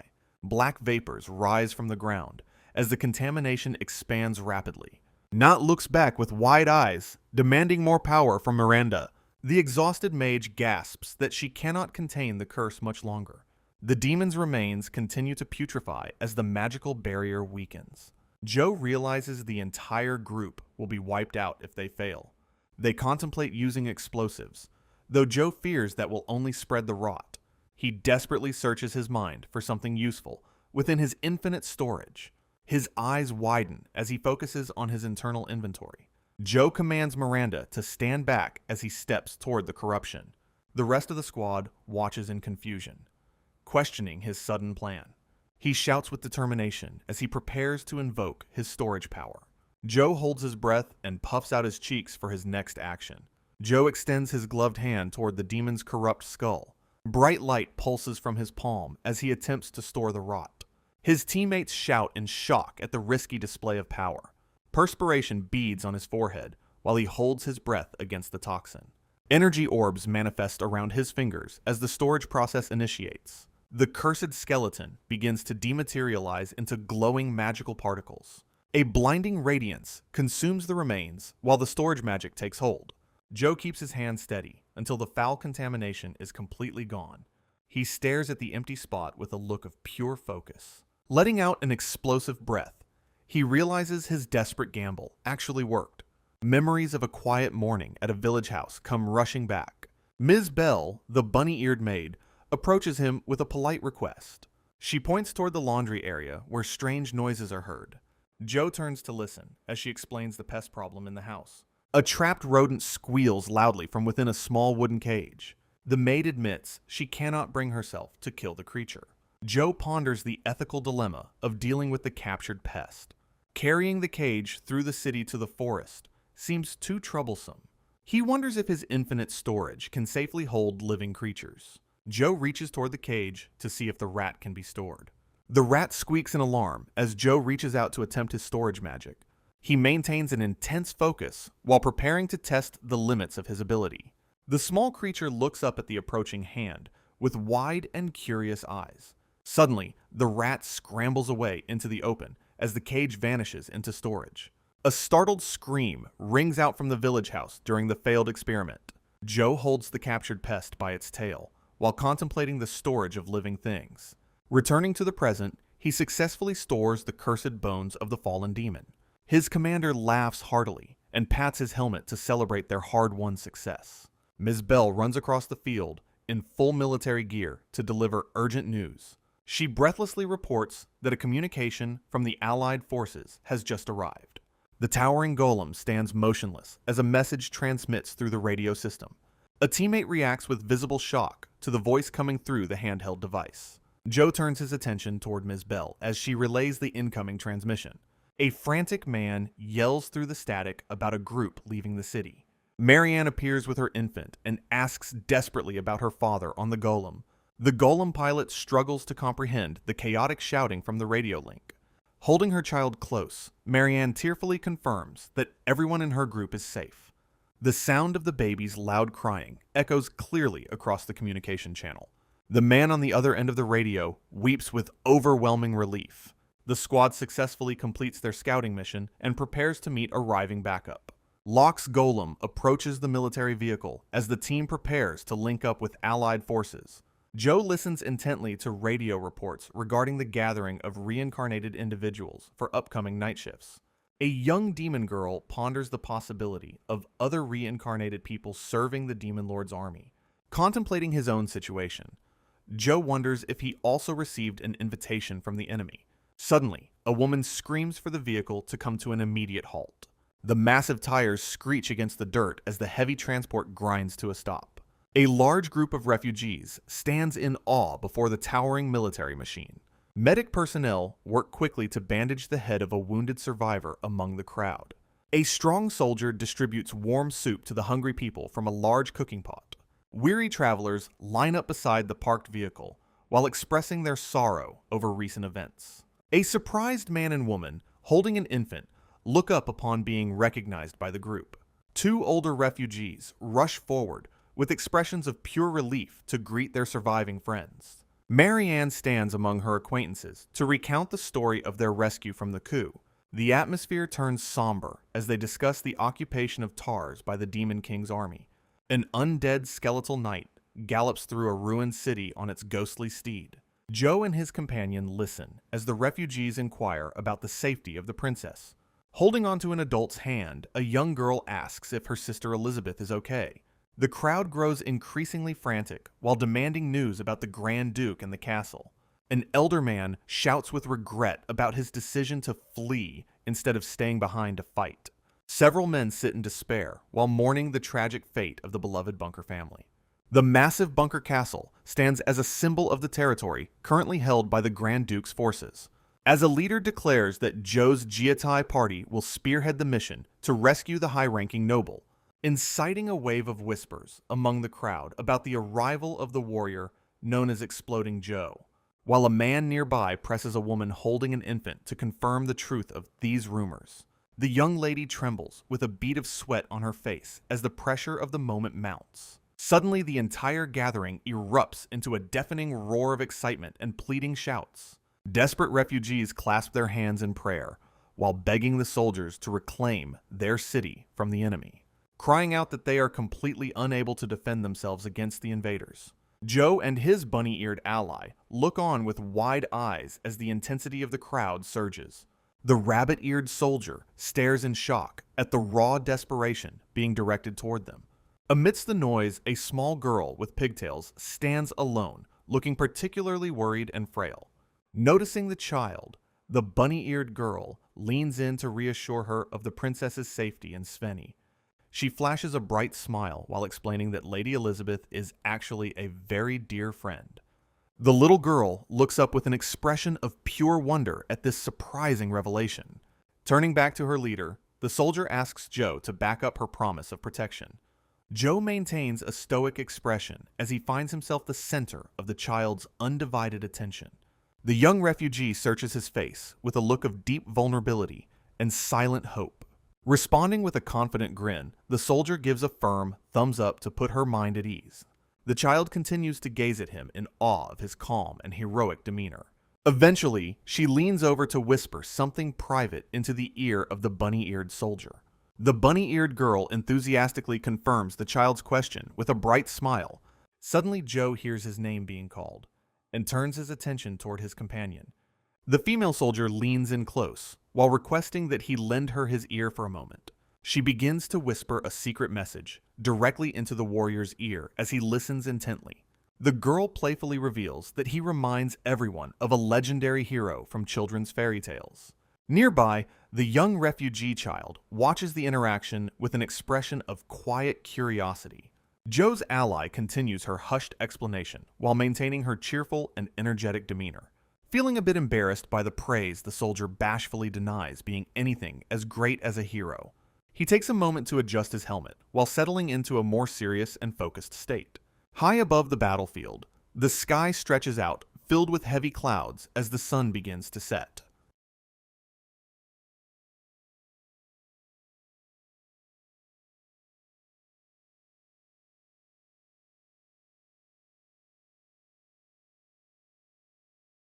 Lurking in the shadows, two upside-down spies whisper about Joe's reputation as a powerful magician. Hooded cultists gather on the stone streets to discuss their urgent need for backup before the army arrives. One of the masked figures reacts with a sudden start as a realization hits him. Looking out from a high stone window, the enemy sentries monitor the approaching threat with concern. A massive circular tower looms over the crumbling walls, while smoke drifts through the air. Joe stands before a line of armed warriors and uses a megaphone to demand their peaceful surrender. The panicked kidnappers argue about calling for reinforcements, while a young captive trembles in fear. An upside-down observer laments how the local factions are still only concerned with their own personal gain. A hooded cultist aggressively commands his followers to eliminate Joe Jinguji at any cost, while a superior points toward the rafters, ordering the hidden spies to handle the task manually. The two concealed ninjas exchange a look of momentary surprise at the peculiar instruction. Hanging upside down from the ceiling, one spy confidently assures the cultists of their success. The arrival of military tanks and heavy armored vehicles signals a drastic shift in the ongoing battlefield situation. A massive stone tower stands tall against the sky as the new focal point for the conflict. The narrow spiral staircase inside the tower is identified as a prime location for a deadly bottleneck. Joe raises a megaphone to his lips, projecting his voice across the grounds to demand a surrender. His enemies analyze his gear, convinced that his only advantage is his collection of magic tools. Two masked cultists debate the likelihood of the soldier actually walking into their prepared trap. The scout lurking above insists that the hero's sense of duty will bring him directly to them.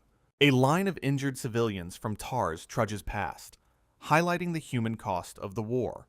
Closing his eyes for a brief moment, Joe prepares to take full responsibility for the coming fight.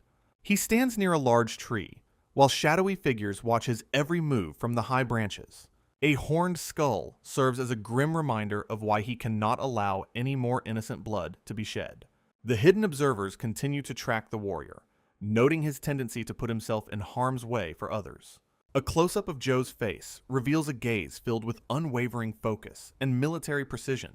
Back on the stone streets, the cultist leader threatens his young prisoner to provoke a response. A sudden and precise strike slices through the heavy iron chain, restraining the child. A kunai thuds into the pavement as the ninjas warn the cultists that they are the ones in danger. The two ninjas hanging from the ceiling reaffirm their confidence in taking down Joe Jinguji, while a hooded cultist stands menacingly over a shackled child as a kunai strikes the floor. The young prisoner gasps in surprise at the sudden interruption of their captivity. A tank barrel aims high as the narration warns of the tower being destroyed if hostages fail. A collection of discarded swords and shields lies abandoned in a barrel after the recent surrender. Several rows of mercenaries are tied together and led away by the military past heavy machinery. Joe stands near a tank while eyeing the tall stone tower, plotting a way to infiltrate. He suddenly turns around when a loud voice calls out his full name from the crowd. A boisterous man in ornate plate armor introduces himself as the Lord of Tars and Commander. The soldier gives a short reply as the armored leader prepares to board the vehicle. With a swift and heavy movement, the commander jumps up onto the metal hull of the tank. He claps a hand on the soldier's shoulder, loudly declaring his desire to punish the villains. The impact of his heavy landing vibrates through the frame as the two settle in. Joe finds himself squeezed into a cramped space as the large man makes himself comfortable. The commander apologizes for the intrusion, but emphasizes the need for a confidential tactical discussion. Their focus turns to the hidden spies that have been causing significant trouble for the army. Looking out toward the distant tower, they acknowledge the grave confrontation waiting at the top. Fairway Bunker grimaces while describing their foe as a devil hiding behind a human face. The soldier listens closely to the warnings about the various threats involved in the ongoing coup. Meanwhile, the elite ninjas leap across the rooftops to begin their part of the deadly mission. A silent ninja silhouette descends from the dark sky toward an unsuspecting guard holding a spear. A mesh-sleeved hand reaches out from the shadows to grab the guard's face before he can react. The assassin quickly muzzles the soldier and pulls him backward to prevent any alarm from being raised. Meanwhile, two agile ninjas dash across the rooftops under the glow of a large crescent moon. Joe expresses shock and disbelief when the commander mentions that ninjas are active in this realm. He learns that these specialized assassins were supposedly modeled after an ancient group from a hero's hometown. Several silhouettes of the mysterious ninja organization appear as the commander describes their connection to the past. The armored leader begs Joe to assist them in infiltrating the tower as his men fall one by one. A dark-haired woman whispers about their plan to gather reincarnated individuals for their own nefarious purposes. Her face begins to crack and peel away, revealing a monstrous, toothy grin hidden beneath her human skin. The transformation continues as she menacingly invites others to join her side in the unfolding chaos. Back on the tank, Joe stays quiet while the commander watches him closely for a definitive answer. The commander addresses Joe's previous concern about a devil hiding behind a human face to build trust. He acknowledges the soldier's valid worries about deception before making a drastic move to prove himself. Pulling a sharp, ornate dagger from his belt, the commander holds the weapon up in the air. The leader suddenly drags the blade across his own cheek to demonstrate that he is truly human. Joe stares in absolute horror as a spray of blood covers the commander's face from the cut. Gripping the bloodied dagger, the man shouts that he possesses real flesh and blood unlike the monsters. A grim vision of enslaved children in chains serves as a reminder of the innocent lives at stake. With blood still trailing down his face, the commander desperately asks Joe to save his beloved city. Joe stares at the commander in utter disbelief following his extreme declaration. Warm blood from the leader's self-inflicted cut splatters across the soldier's face. Finally convinced of the man's sincerity, Joe raises his hands and offers his humble cooperation. The scene shifts to a massive siege force assembling before the city's central tower. A booming voice echoes through the area, demanding that the castle gates be opened immediately. Joe stands before his armored vehicle and uses a megaphone to deliver a final warning. High above the fray, a mysterious ninja watches Joe with intense interest from a flagpole. Defenders atop the wall debate surrendering after hearing Joe's promise of safety. Several stubborn guards refuse to yield, insisting that the gates must remain shut. They fear their hoard of stolen jewels, and gold will be seized if they surrender. Deciding to fight, a rogue archer draws his bow to trigger a preemptive strike.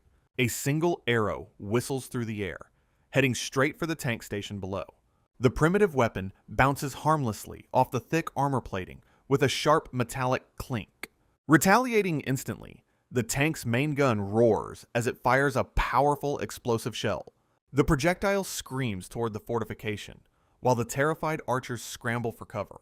A massive blast shatters the entrance, engulfing the entire gateway in a cloud of debris.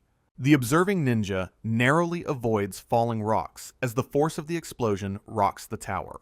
Seizing the moment, Joe and a teammate charge through the smoke on a military motorcycle.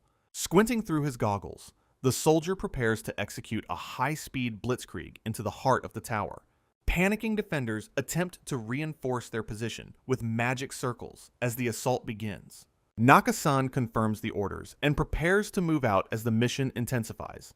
The soldiers accelerate through the battlefield as stray arrows zip harmlessly past their motorcycle. They burst through the crumbling breach in the outer wall, surprising the local guards nearby. Joe suddenly spots something unexpected amidst the chaos, and brings the vehicle to a halt. A mesh-covered hand reaches out from beneath a pile of heavy stone debris. Joe realizes the trapped victim is a woman and immediately rushes to her aid. He sprints toward the ruins while his teammate watches from the idling motorcycle.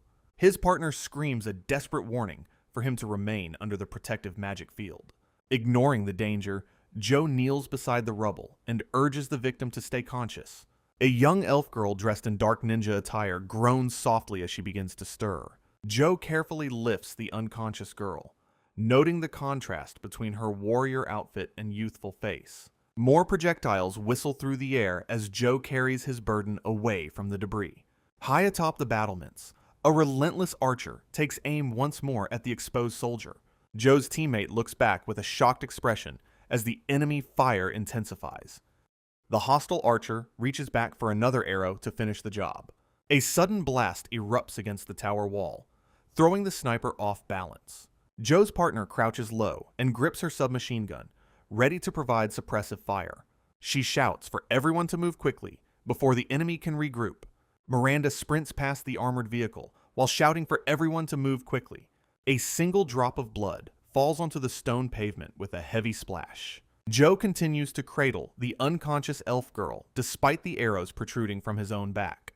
The girl's fingers twitch slightly as she begins to regain a small amount of sensation. Several spent arrows clatter loudly against the ground after falling from their marks. Joe shouts for Miranda to stop her current actions while a strange light surrounds him. A sudden dizzying sensation washes over Joe as he struggles to maintain his focus. He stares down at the girl with wide eyes, trying to process the unfolding situation. His teammates rush toward him across the battlefield to provide immediate assistance and cover. Joe demands an explanation for the sudden turn of events while holding the girl tight. He hands the injured elf over to Miranda and tells her to take charge. The squad charges through the massive stone gatehouse to continue their push forward. A soldier screams, orders into his headset to maintain the momentum of the operation. A tall defensive tower stands as the next objective in the heart of the city. Miranda cradles the elf girl, while another teammate warns Joe not to rush in alone. She looks on with deep concern as the pressure of the mission weighs on everyone. The elf girl weakly mentions that she used magic to stop the bleeding of his wounds. A gargantuan armored figure suddenly looms over the group from behind their vehicle. The massive knight reaches down toward the transport to assist with the evacuation efforts. He sternly reminds the team to stay focused on the primary objective until the mission is complete. Miranda repeats the order to continue the operation with a look of intense shock. She turns her head away while sweating from the overwhelming pressure of the command. Supporting the elf girl's weight near the transport, Miranda listens as the girl groans. The injured girl struggles to keep her eyes open as the exhaustion sets in. Miranda stares back with a grim expression, processing the gravity of the mission's next phase. Reaching out toward a bright light, a hand signals agreement as a voice confirms their intent. The perspective shifts through a dark gradient, transitioning away from the immediate heat of battle. A sharp kunai remains lodged in the ground, while a hooded figure stands watch nearby. Looking off to the side, the hooded man maintains a stern and unyielding focus. He speaks up suddenly to call for someone's attention during a brief lull. A masked companion stands nervously against a brick wall while clutching their own arm. From a high vantage point, the two cloaked figures exchange words on the stone walkway. Hanging upside down from above, a ninja inquires about how they should handle their enemies. The hooded men discuss their growing concerns regarding the Jietai and the looming consequences. One figure mentions the importance of keeping a level head before an upcoming meeting. They both look toward their superior, who stands further down the path in silent contemplation. The leader, wearing a mask adorned with a dark mark, watches the scene unfold. Deep within the structure, a captive woman hangs from chains attached to a brick wall. The masked man raises his hand with a deliberate motion to begin a ritual. A glowing magical crest illuminates his palm as he prepares to unleash a powerful spell. The captive woman groans in pain as the glowing collar around her neck pulses with energy. She lets out a sharp cry while the magical restraints surge with violent electricity. Nearby, a hooded figure remarks on the incredible power of the artifact keeping her contained. An upside-down ninja observes that their master's gifted tool renders any rescue attempt impossible. Two masked subordinates nervously discuss the potential consequences if their enemies find their location. Leading their prisoner through the dark, the group continues their walk down the cold brick corridor. A small horned girl emerges from the shadows to challenge their methods and mindset. She smirks and pulls at her skin with sharp teeth while taunting the guards about their weaknesses.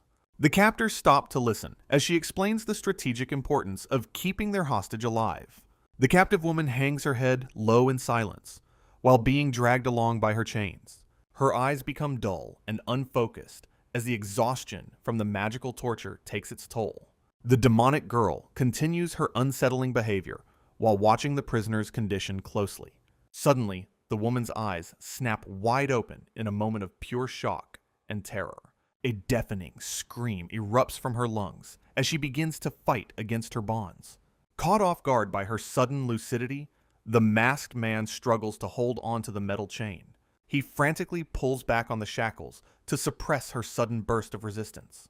The guards look up in terror as the ceiling above them begins to warp and shift. A monstrous, fleshy entity with rows of fangs descends from the darkness toward the helpless girl. The lead guard looks on in panic as the situation spirals out of their control. His superior yells at him for failing to administer the correct dose of sedative to the captive.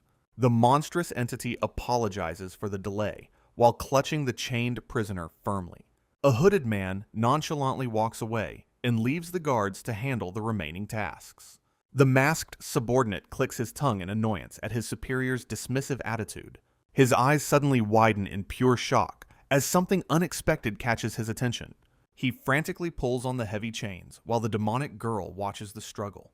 The horned girl leans in close and demands that the guard hand over his palm. She reassures him with a sinister grin that her intentions are actually quite beneficial. Meanwhile, another guard elbows his comrade while discussing the betrayal of the ninja clan. He warns that their supposed allies might eventually turn their blades toward the boss. Dismissing the concern with a cocky gesture, he continues to plot their next move. The upside-down ninja listens from above as they declare the imminent death of Jojinguji. A senior guard expresses mock regret over the current state of their secret operation.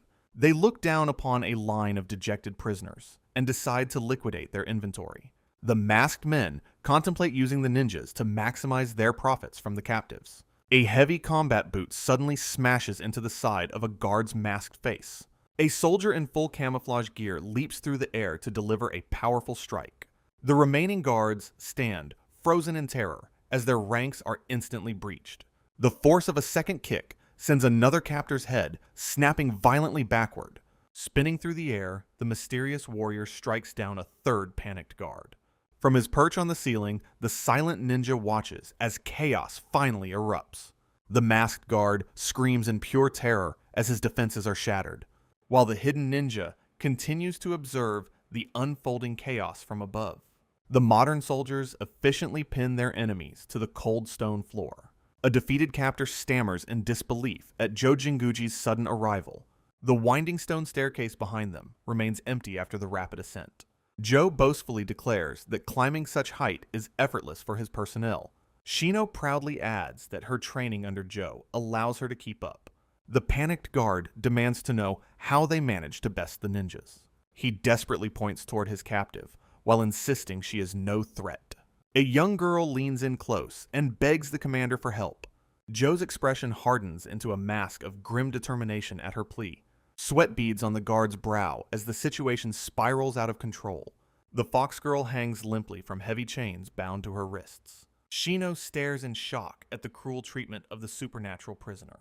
Standing his ground, Joe prepares to take full control of the area. A strange, magical seal begins to glow brightly on the girl's collar. Sensing a sudden threat from behind the soldiers, spin around in unison. A palm etched with a luminous sigil pulses with ancient energy. Another hooded figure stands before them and blocks their path forward. The mysterious newcomer commands them to freeze, while revealing a glowing hand. The fox girl lets out a defiant cry. The masked guard screams in frantic desperation as he realizes his position is compromised. An upside-down ninja stares coldly and commands that the target be killed immediately. The hooded figure points toward the center of the room and orders Joe's execution. A menacing horned demon looms behind the captive girl while gripping her neck. Screams of agony echo from the top of the tall, isolated stone tower in the woods. A glowing pentagram sigil pulses with ancient magic from the center of an open palm. The prisoner looks away with a somber expression as her chains rattle against the floor.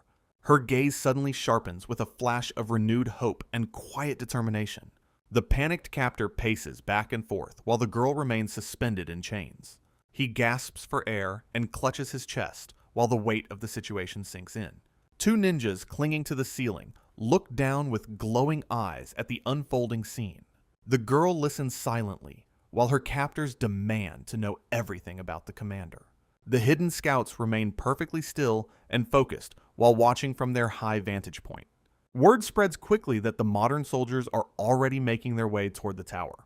Sensing the shift in the air, the girl's fox ears twitch with keen interest. She smiles softly to herself while affirming that her savior is definitely on his way. The ninjas question why they cannot simply eliminate the Dark Guild members themselves. A masked cultist raises his hand and confidently dismisses the need for the enemy's arrival. The fox girl warns her allies not to be swayed by the villain's provocations. A cruel horned demon smiles while tightening her grasp on the captive girl's neck. More hooded figures materialize from the shadows to reinforce their position in the room. Still bound by chains, the fox girl looks up toward her restraints with sudden confusion. The massive stone tower stands isolated against the backdrop of the desolate terrain. An upside-down ninja calls out for his comrades to hasten their preparations for battle. The cultist looks visibly rattled as he questions the possibility of a lethal confrontation. A dark magical seal glows intensely from the palm of an outstretched hand. The soldier confronts the masked man in the center of the stone hallway. He delivers a stern ultimatum for the kidnappers to release the hostage and surrender. The cultist rejects the offer while arrogantly claiming he can guarantee their safety. The soldier narrows his eyes while asking if there is any other choice but surrender. A nervous sweat breaks out on the cultist's face as the pressure begins to mount. A hand gestures through the air to initiate a silent command in the shadows. The magical seal on the cultist's palm pulses with a sudden flash of light. The commander grimly remarks that the enemy's stubbornness is a true shame. He expresses his disappointment while adjusting the high-tech device in his ear. A confirmed message transmits through the wireless earpiece to begin the tactical operation. Chunks of the stone ceiling suddenly break loose and crash down around the stunned cultist. Debris falls as soldiers brace for the impact of the structural collapse. The cultist reacts with pure panic while the stone ceiling disintegrates above him. Shadows flicker against the archway as reinforcements pour into the smoke-filled room. A specialized glove with an embedded lens reaches through a hole in the wall. The upside-down ninja hangs from the ceiling to monitor the situation outside. Energy pulses through the palm of the glove as it activates a hidden function. A tactical shooter with zigzagged helmet ornaments takes a steady kneeling stance. She focuses her vision through the scope to line up a critical shot. A high-velocity round punctures the cultist's hand, right through his magical seal. Blood splatters from the ruined palm while the villain screams in agony. The commander announces the end of the operation as the enemy collapses. A masked ninja descends from the rafters with her weapon drawn for the kill. She lands gracefully and prepares to eliminate the surviving threat immediately. The assassin holds her kunai high while looking down at the defeated cultist. A soldier observes the execution attempt from across the crumbling stone chamber. She halts her movement upon hearing a sudden command from her superior. The cultist recognizes his captor and gasps out the commander's name in shock. The Grand Castle of Tars looms in the distance during this momentary lull in combat. Displaced citizens watch from afar as they wait for their lives to return to normal. The commander looks his ally in the eye while asking her to show mercy. The ninja assassin hovers over the defeated enemy with her sharp kunai ready to strike. While the cultist desperately claims that capture will only lead to further torture, he begs for a swift end as the ninja hesitates due to the commander's interference. Jojinguji looks on with concern while questioning the source of such deep-seated mistrust. A female soldier keeps her rifle trained on the prisoner and ponders his bleak worldview. The assassin stops her blade mid-air as she listens to the unfolding conversation. A fox-eared girl with a heavy metal chain around her neck stares in disbelief. She remains shackled to a cold stone wall as a soldier watches from nearby. Looking down in somber resignation, the captive girl contemplates her grim circumstances. A metal kunai clatters harmlessly onto the stone floor as the tension finally breaks. Suddenly, the fox-eared girl jolts awake in a soft bed and gasps for air. She looks around the room with wide eyes, trying to process her new surroundings. Sitting up, she peers through a window and wonders where she has been taken. Her ears twitch at the sound of muffled voices echoing from outside the room. The sensitive fox ears flick repeatedly as she focuses on the growing commotion. A grand building with long rows of arched windows stands tall against the sky. Inside, a majestic chandelier casts a bright light over a decorative ceiling. People begin to fill an ornate hall featuring sweeping staircases and tall pillars. Tables overflow with a lavish feast featuring roasted poultry and chilled beverages. Everyone raises their hands in a jubilant toast to celebrate their hard-won victory. Joe Jinguji and his soldiers feast boisterously while demanding a constant supply of more food and alcohol. Elsewhere in a quiet room, the fox-eared girl awakens to find herself resting comfortably in a soft bed.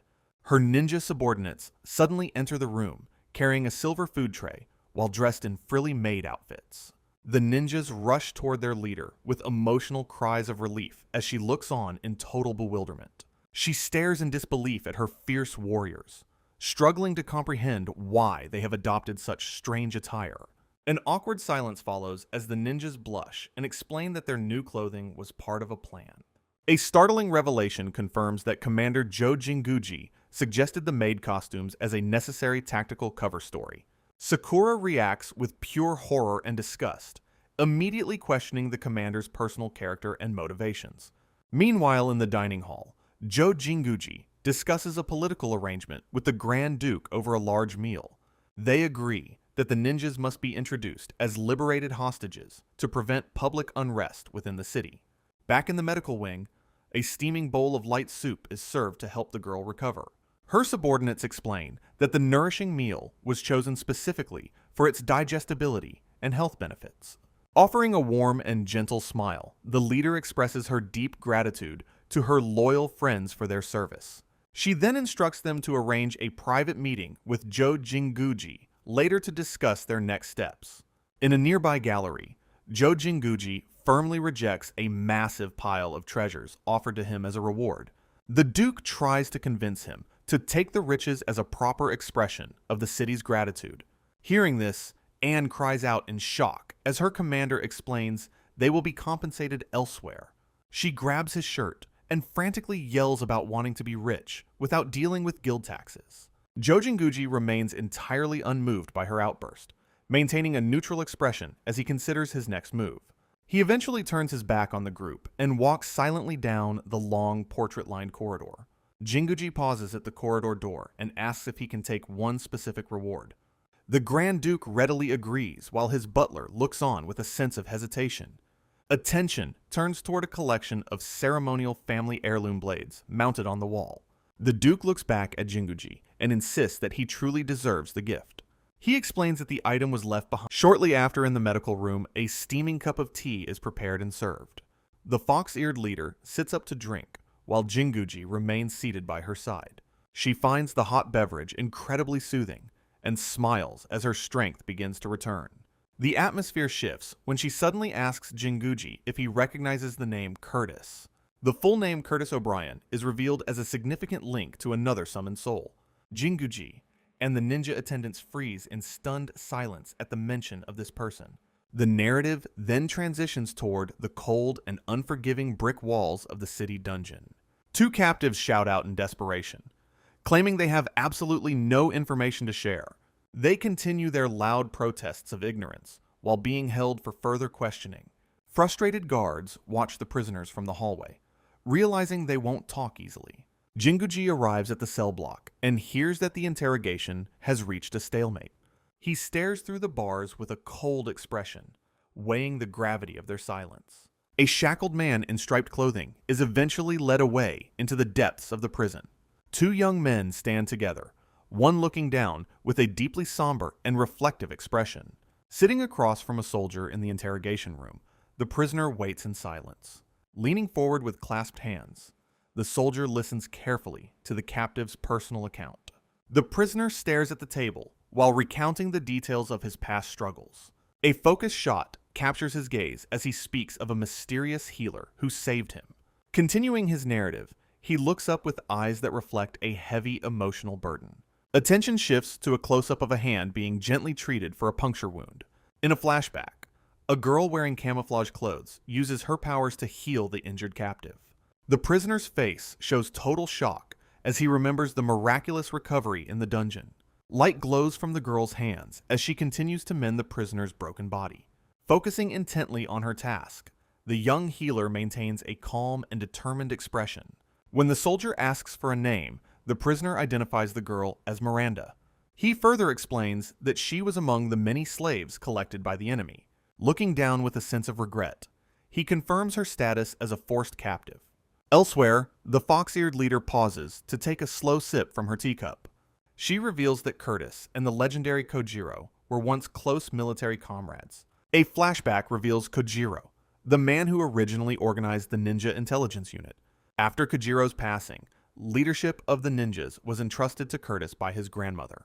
The leader sits on her bed and declares her commitment to her grandmother's final wishes. Masked ninjas strike from the shadows, executing orders under the direct command of Curtis.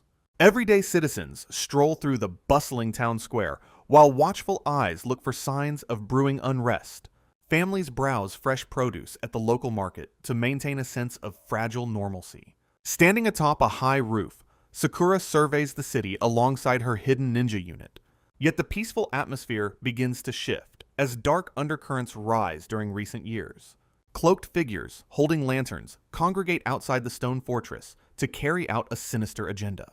Two of these mysterious operatives whisper in the shadows of a quiet stone courtyard.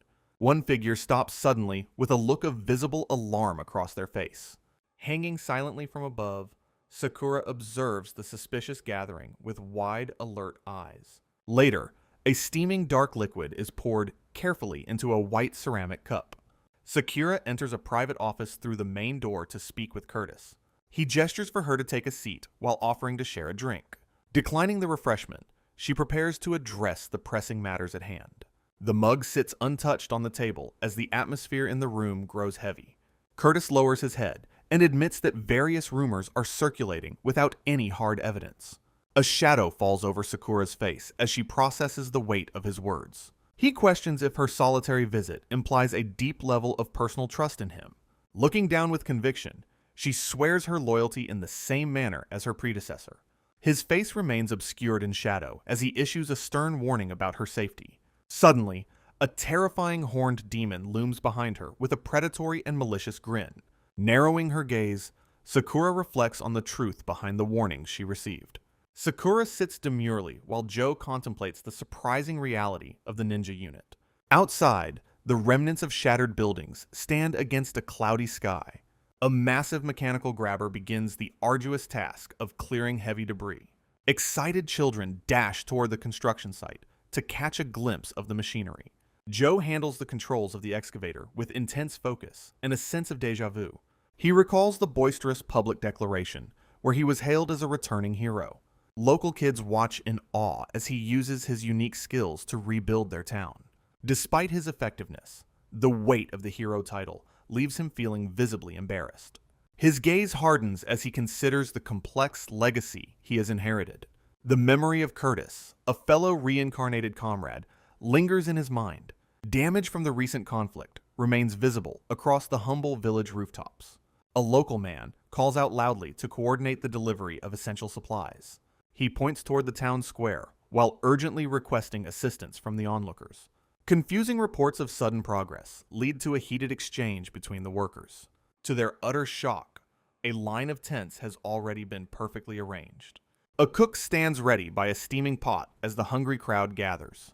A young boy stares down at his empty bowl in anticipation of a meal. His father urges him to remain patient while they wait their turn in line. Suddenly, the boy finds his hands full of fresh bread and hearty sandwiches. Looking up at the repaired homes, the villagers realize the ninjas have already finished the work. Sakura's subordinates continue their secret reconstruction efforts with superhuman speed. Joe and Sakura pause by the heavy machinery to observe the rapidly changing townscape. Joe admits to himself that his previous beliefs about ninjas were entirely wrong. Streaks of light follow the ninjas as they zip across rooftops with incredible agility. A young boy holds a piece of bread, while Joe contemplates the danger Curtis poses. The child takes a thoughtful bite as the weight of the ninja's predicament sinks in. A lone stone tower stands as a silent witness to the village's transformation. Hidden in the shadows, a masked ninja watches a pair of villagers walk by. Sakura asks Joe what will happen to the ninjas once their work is finished. Joe takes a deep drink from his canteen, contemplating his next move carefully. High above, a ninja kicks off a stone wall to maneuver through the air. Joe speaks up with determination, promising to look after everyone himself. The shocking declaration causes a nearby ninja to lose her balance and fall. She lands with a thud as Joe and Sakura watch the clumsy display. Sakura immediately becomes flustered, trying to clarify the nature of their relationship. A finger points at Joe while the topic of local marriage customs is raised. With an intense gaze, Joe reiterates that his protection extends to Sakura too. The impact of his words causes several more ninjas to crash nearby. Villagers look on in confusion as multiple maids suddenly drop from the sky. Throughout the town, the hidden ninjas reel in bashful shock from Joe's sudden heroic vow. Joe inquires about the total number of ninjas while they zip past newly repaired houses. Soon after, several weeks of intensive reconstruction conclude as the Jietai force finally departs from Tars. A small origami crane dangles from the rearview mirror as Joe drives away from the town. He expresses regret over the meager reward, while Sakura's voice fills the cabin with gentle teasing. She enjoys a snack while pointing out that Joe secretly appreciates being treated like a hero. The armored vehicle continues its journey down a dusty road, leaving the peaceful village far behind. Meanwhile, steam rises from a fresh cup of coffee in a starkly different location. Lord Curtis sits amidst crumbling ruins, learning from a dark-skinned elf that Joe has left the area. He takes a moment to savor the news, anticipating the entertainment Joe's absence will provide. The elf woman smiles warmly, finding herself eager for the new encounters that lie ahead. Curtis turns his gaze toward the sky, addressing an unseen presence he calls a goddess. Nearby, a woman with a marked forehead stares into the distance with a somber expression. Curtis relaxes atop his heavy military vehicle, admiring the scenic ruins under the palm trees. He continues to enjoy his hot beverage, looking completely at ease in the wasteland. Shouting down to his subordinates, Curtis asks if they would like to join him for a drink. The elf woman grins and clarifies that her kind prefers sweet drinks over bitter ones. Curtis acknowledges her preference with a smirk as he turns back to the scenery. Looking out over the horizon, the commander voices his growing desire to finally encounter Joe Jinguji. The team arrives at a mysterious facility, where a heavy metal latch secures a massive entrance. Venturing inside, they encounter a dimly lit stone corridor guarded by several motionless night statues. Suddenly, the sensitive animal ears of a scout twitch as she catches an unsettling noise. The soldiers pause in the hallway, sensing that an invisible threat is closing in on them. Despite the growing dread, the lead operative insists that they must keep pushing further ahead. Hidden within one of the armored suits, a single eye tracks their every movement with intent. The soldiers remain on high alert, their eyes darting around as they navigate the narrow passage. Without any warning, a night statue springs to life and aggressively lunges at the nearest soldier. The girl is nearly overwhelmed as she uses her rifle to block the statue's heavy sword. From the sidelines, a comrade screams a frantic warning about the weapon's safety and hair trigger. Sakura suddenly appears and delivers a powerful blow that knocks the armored attacker off balance. Kneeling down, the fox-eared woman asks if the young soldier is all right after the close call. Her instincts flare again, causing her to snap her head toward the darkness further ahead. She calmly explains that more enemies are definitely lurking in the shadows of the next room. Gesturing for the Jietai to stay back, Sakura prepares her ninja squad for a cleanup operation. The soldiers watch in absolute amazement as the ninjas vanish into the blackness to fight.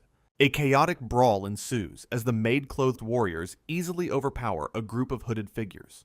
Sakura watches the skirmish while noting that their specialized clothing was a gift from Joe Jinguji Deep within the facility, a call for prayer resonates through the bars of a cramped cell. A woman huddled on the cold floor leads 3 small children in a quiet, hopeful ritual. Letitia gently reminds her fellow captives to keep their faith and pray to the goddess, closing her eyes as she leads the small group in a quiet moment of devotion. A soldier suddenly bursts into the room with an urgent and startled expression, checking on the welfare of the prisoners as he asks if everyone is unharmed. Letitia reacts with a tired but graceful expression while acknowledging the rescue effort. The soldier declares his resolve to help, regardless of her identity or royal status. Placing a finger to her lips, she speaks of the divine justice awaiting slave traders. The operative finds himself momentarily captivated by the intensity and clarity of her gaze. Outside, the weather begins to shift over the ancient ruins and tropical palm trees. Mr. Curtis sits atop a military vehicle, while his subordinates approach with a report. The 2 officers greet him with bright smiles while delivering news of the mission. He listens intently as they confirm that Joe Jinguji has successfully neutralized the guild. The liberated captives, including the bird tribe children, are escorted safely through the facility. One officer reviews her notes while detailing the successful retrieval of high-value individuals. Light rain begins to fall as the group discusses the collapse of the illegal trade. Curtis remains silent and contemplative while holding his mug against the backdrop of ruins. A single drop of rain ripples the surface of his drink as the atmosphere cools. He lets out a thoughtful hum while processing the implications of their recent victory. His subordinate calls out to check if he is even paying attention to her. The focus shifts to Sakura, whose combat prowess is praised during the ongoing mop-up. Mr. Curtis ponders his timing, while looking off to the side with a somber expression. His subordinate reacts with surprise as he shifts the focus away from the mission. Curtis dismissively tosses his drink into the air, while declaring the Dark Guild irrelevant. The ceramic mug shatters against the muddy ground right in front of the officer. Broken shards and spilled liquid mix into the dirt as Curtis admits his boredom. Leaning his head on his hand, the commander laments the lack of excitement. Dark clouds finally break as a heavy downpour begins to wash over the ruins. A nearby soldier observes the sudden change in weather while looking at the sky. Joe Jinguji demonstrates the vehicle's wipers to a curious companion during the heavy storm. The military convoy continues its journey through the thick mud and relentless rain. A massive water tanker leads the way across the flooded and difficult terrain. Joe maintains a steady grip on the steering wheel while navigating the heavy machinery. The group decides to halt the transport to establish a temporary camp for lunch. Everyone huddles under ponchos near the vehicles, while rain drenches the surrounding landscape. Letitia expresses her delight as she tastes the warm food provided by the soldiers. A soldier offers more steaming rations, while praising Jinguji's ability to cook in the rain. The rescued children sit together and quietly enjoy their hot meals under the vehicle's cover. Letitia reflects on their rapid pace and the upcoming arrival at their next destination. On a distant castle wall, guards watch a messenger bird fly toward the fortress. The tactical map reveals the convoy's progress through the mountains toward the city of Isekai'd. A knight and a soldier discuss the diplomatic implications regarding those kidnapped by the Dark Guild. The knight relays a request for Sir Jinguji to return to Tars once the remnants are hunted. A framed portrait reveals the noble family, whose abduction could spark a major political conflict. Princess Letitia remains a central figure in the plan to garner diplomatic favor from her family. Gripping the soldier's gear, the knight insists on a quick and safe escort mission for the group. Meanwhile, Letitia enjoys her meal, while a hooded soldier observes her from within the heavy downpour. The soldier looks on with a steady gaze as the rain continues to fall around them. While sitting on the vehicle's edge, Letitia asks about Ariella, and notes eating alone feels wrong. The soldier explains that Ms. Bell is currently tending to Ariella's needs elsewhere in the camp. Carrying a bag of supplies, Ms. Bell walks through the relentless rain to deliver a meal.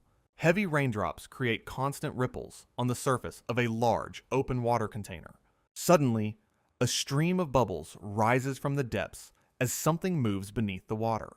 Ms. Bell lets out a startled cry as a massive splash erupts from the tank behind her. Ariella emerges from the water with wide eyes, her damp hair clinging to her face. The mermaid-like girl takes a deep breath and admits the falling rain feels quite refreshing. Scanning her surroundings, Ariella immediately asks for Letitia's current location within the temporary camp. Ms. Bell reacts with a look of mild surprise as she turns to address the damp newcomer. From a distance, the princess is visible eating her rations while the rain drenches the area. Ariella stares in silence as the topic of food is brought up by her companion. Smiling brightly, Ms. Bell presents a container of katsudon to the hungry girl in the rain. Letitia savors her meal, questioning if the delicious taste is a result of Joe Jinguji's magic. The soldier sitting beside her explains that the commander is providing the same food to every person. A thoughtful look settles on the princess's face as she reflects on the man's modest behavior. She turns her attention toward Ariella, noting the unexpected warmth and kindness the girl possesses. Ariella quickly turns away, stubbornly claiming she isn't hungry despite the offer of food. The wet hooded girl stares back with wide eyes as the conversation continues in the rain. Gradually, the heavy downpour begins to taper off over the dark silhouettes of the forest trees. Bright sunlight soon floods the landscape, illuminating palm trees and ancient stone ruins in the distance. Elsewhere, a soldier salutes a massive camouflage tank while reporting that Joe Jinguji is on schedule. 4 elven soldiers in uniform stand in formation, preparing to welcome the arrival of their expected guests. Lined up before heavy armor, the women are told to arrange a table and warm refreshments. Holding a steaming cup, a shadowed commander announces that their hospitality is ready for the upcoming encounter.